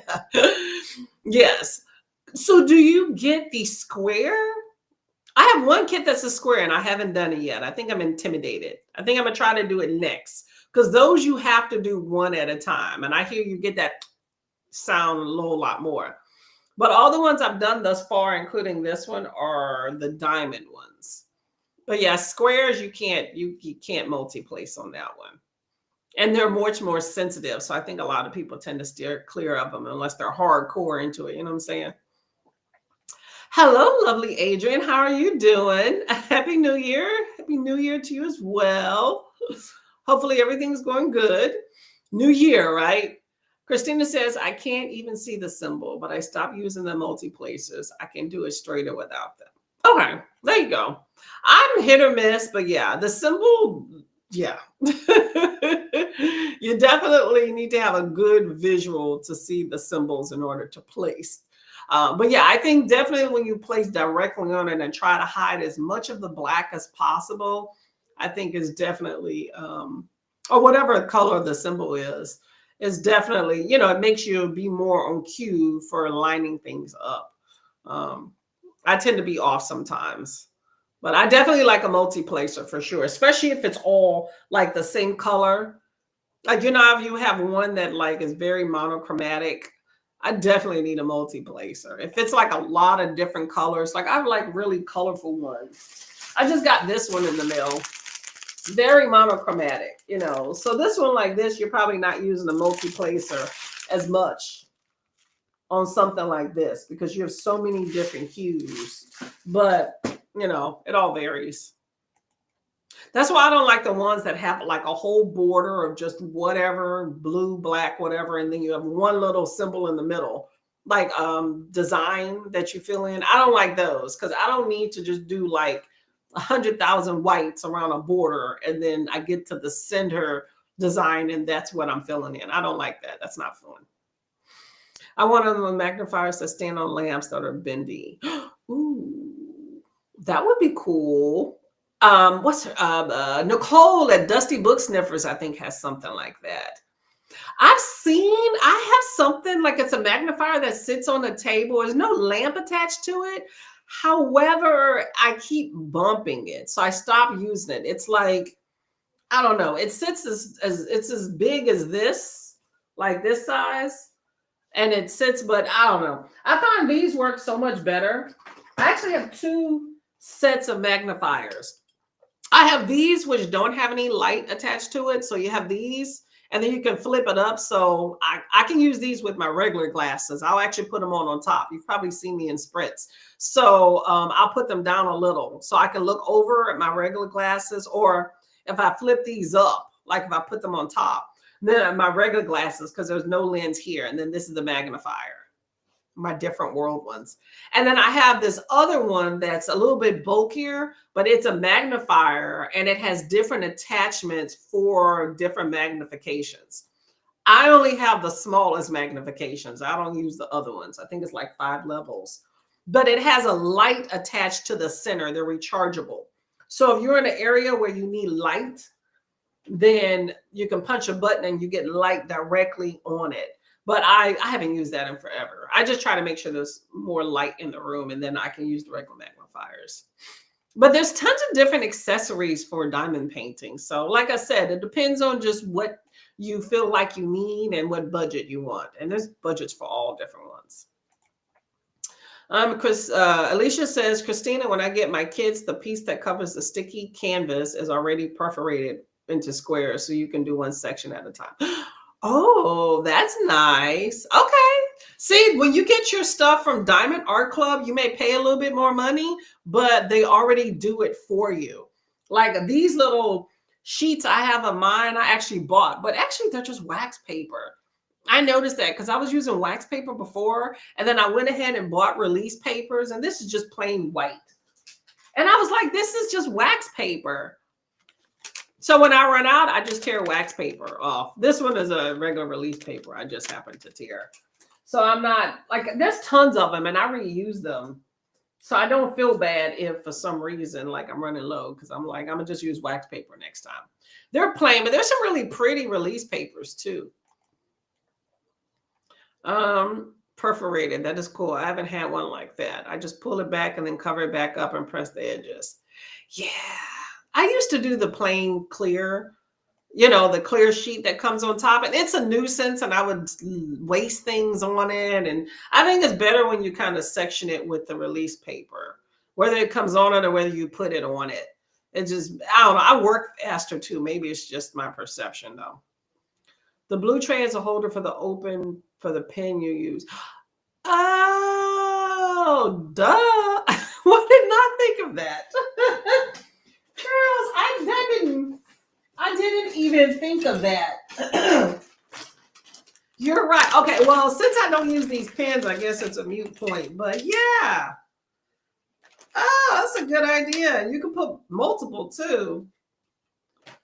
Awesome. Oh, okay, maybe one. But great idea. Thank you. I had no idea. I was wondering, what is this for? Okay, well, yeah. Okay, well, that's a good one. What I don't like about this tray, though, is that it does not have a pour spout. So I tend to be messy. So when I'm pouring things back into the tray or into the canisters, it wastes. So the one I normally use that came as part of the kit I bought, of all the trays, it came with 6. This is really the only one I use because it's big and it has the little pour spout. Diamond art ones are perforated. Yep. Yeah, they're the official people. Hey, Dee Dee, how are you doing? We're talking about diamond painting. I don't know if you were here earlier, but it's just another arts and crafts. We love our art. So diamond painting, you place all of these little individual pieces on here. So this is what I'm working on. So it's arts and crafts. Very fun. Great if you have an audio book for something. That's actually the only time I do it. If I'm not in the mood for read, or if I'm having an audio book and have time to sit. That's the only time I do diamond paintings. Nell said, that's such a random rabbit hole. I know, Kiana, right? Now I want to know, what planet will I die the quickest on? Oh, y'all. Okay, we're going to be getting out of here shortly. Oh, Kiana just said Jupiter, Mars, and Pluto would be pretty instantaneous if you even managed to land. Okay. Well, I am in no danger of going to Pluto, Mars, or Jupiter. So that's good to know. Just Nell said hello. Christina has a farmhouse gypsy fairy vibe thing going on. Oh, that does sound fun. Very, what they call it, ethereal. I like that. Drones, square ones, but I like I've done square ones, but I like the round ones better. Yeah, I agree. Yeah, the square ones don't leave room for error. If you don't place it right, it looks jaggedy. So yeah, diamonds are definitely much funner. I haven't seen them in any other shape, though. Anybody else seen them in other shapes? I think that would be hard to do in other shapes, but you never know. Kiana says, it really is. I've always been fascinated by space. I'm staying right here. Alicia says, both my Harry Potter and the current work in progress are round and about 22 by 28. Ooh, those are big. That's a big. Okay, that's a big one. Christina says there will be handier than me holding the glass in one hand and the placer in the other. Yeah, I mean, you know what? You got to do what you got to do to get it done, okay? Get it done. I just think the table magnifier, I tend to bump it and it's constantly doing this. I found the magnifiers just on my face works so much better. Okay, I'm going to have to check out your IG one. Okay. Little green ones from previous project to put the funky ones in. Oh, okay, that'd be a good idea. Give you a different aesthetic, right? Saturn. Okay, so Saturn, Jupiter, Mars, and Pluto. Stay away from. I'm for that. I am for that. All right, I'm just gearing up your IG so I can go take a look at it. Okay, y'all, let's get out of here. Make sure you show some love and support for our other BookTube people out there. Make sure you stay warm. Make sure you stay hydrated and read some good books. I have a video coming out on Saturday if you're interested in that. Like I said, I won't be available on Sunday for sprints, but I think our girl Keita at the Resistance Book Club is going to hold it down. And I'll be back on Tuesday at 10 a.m. Okay.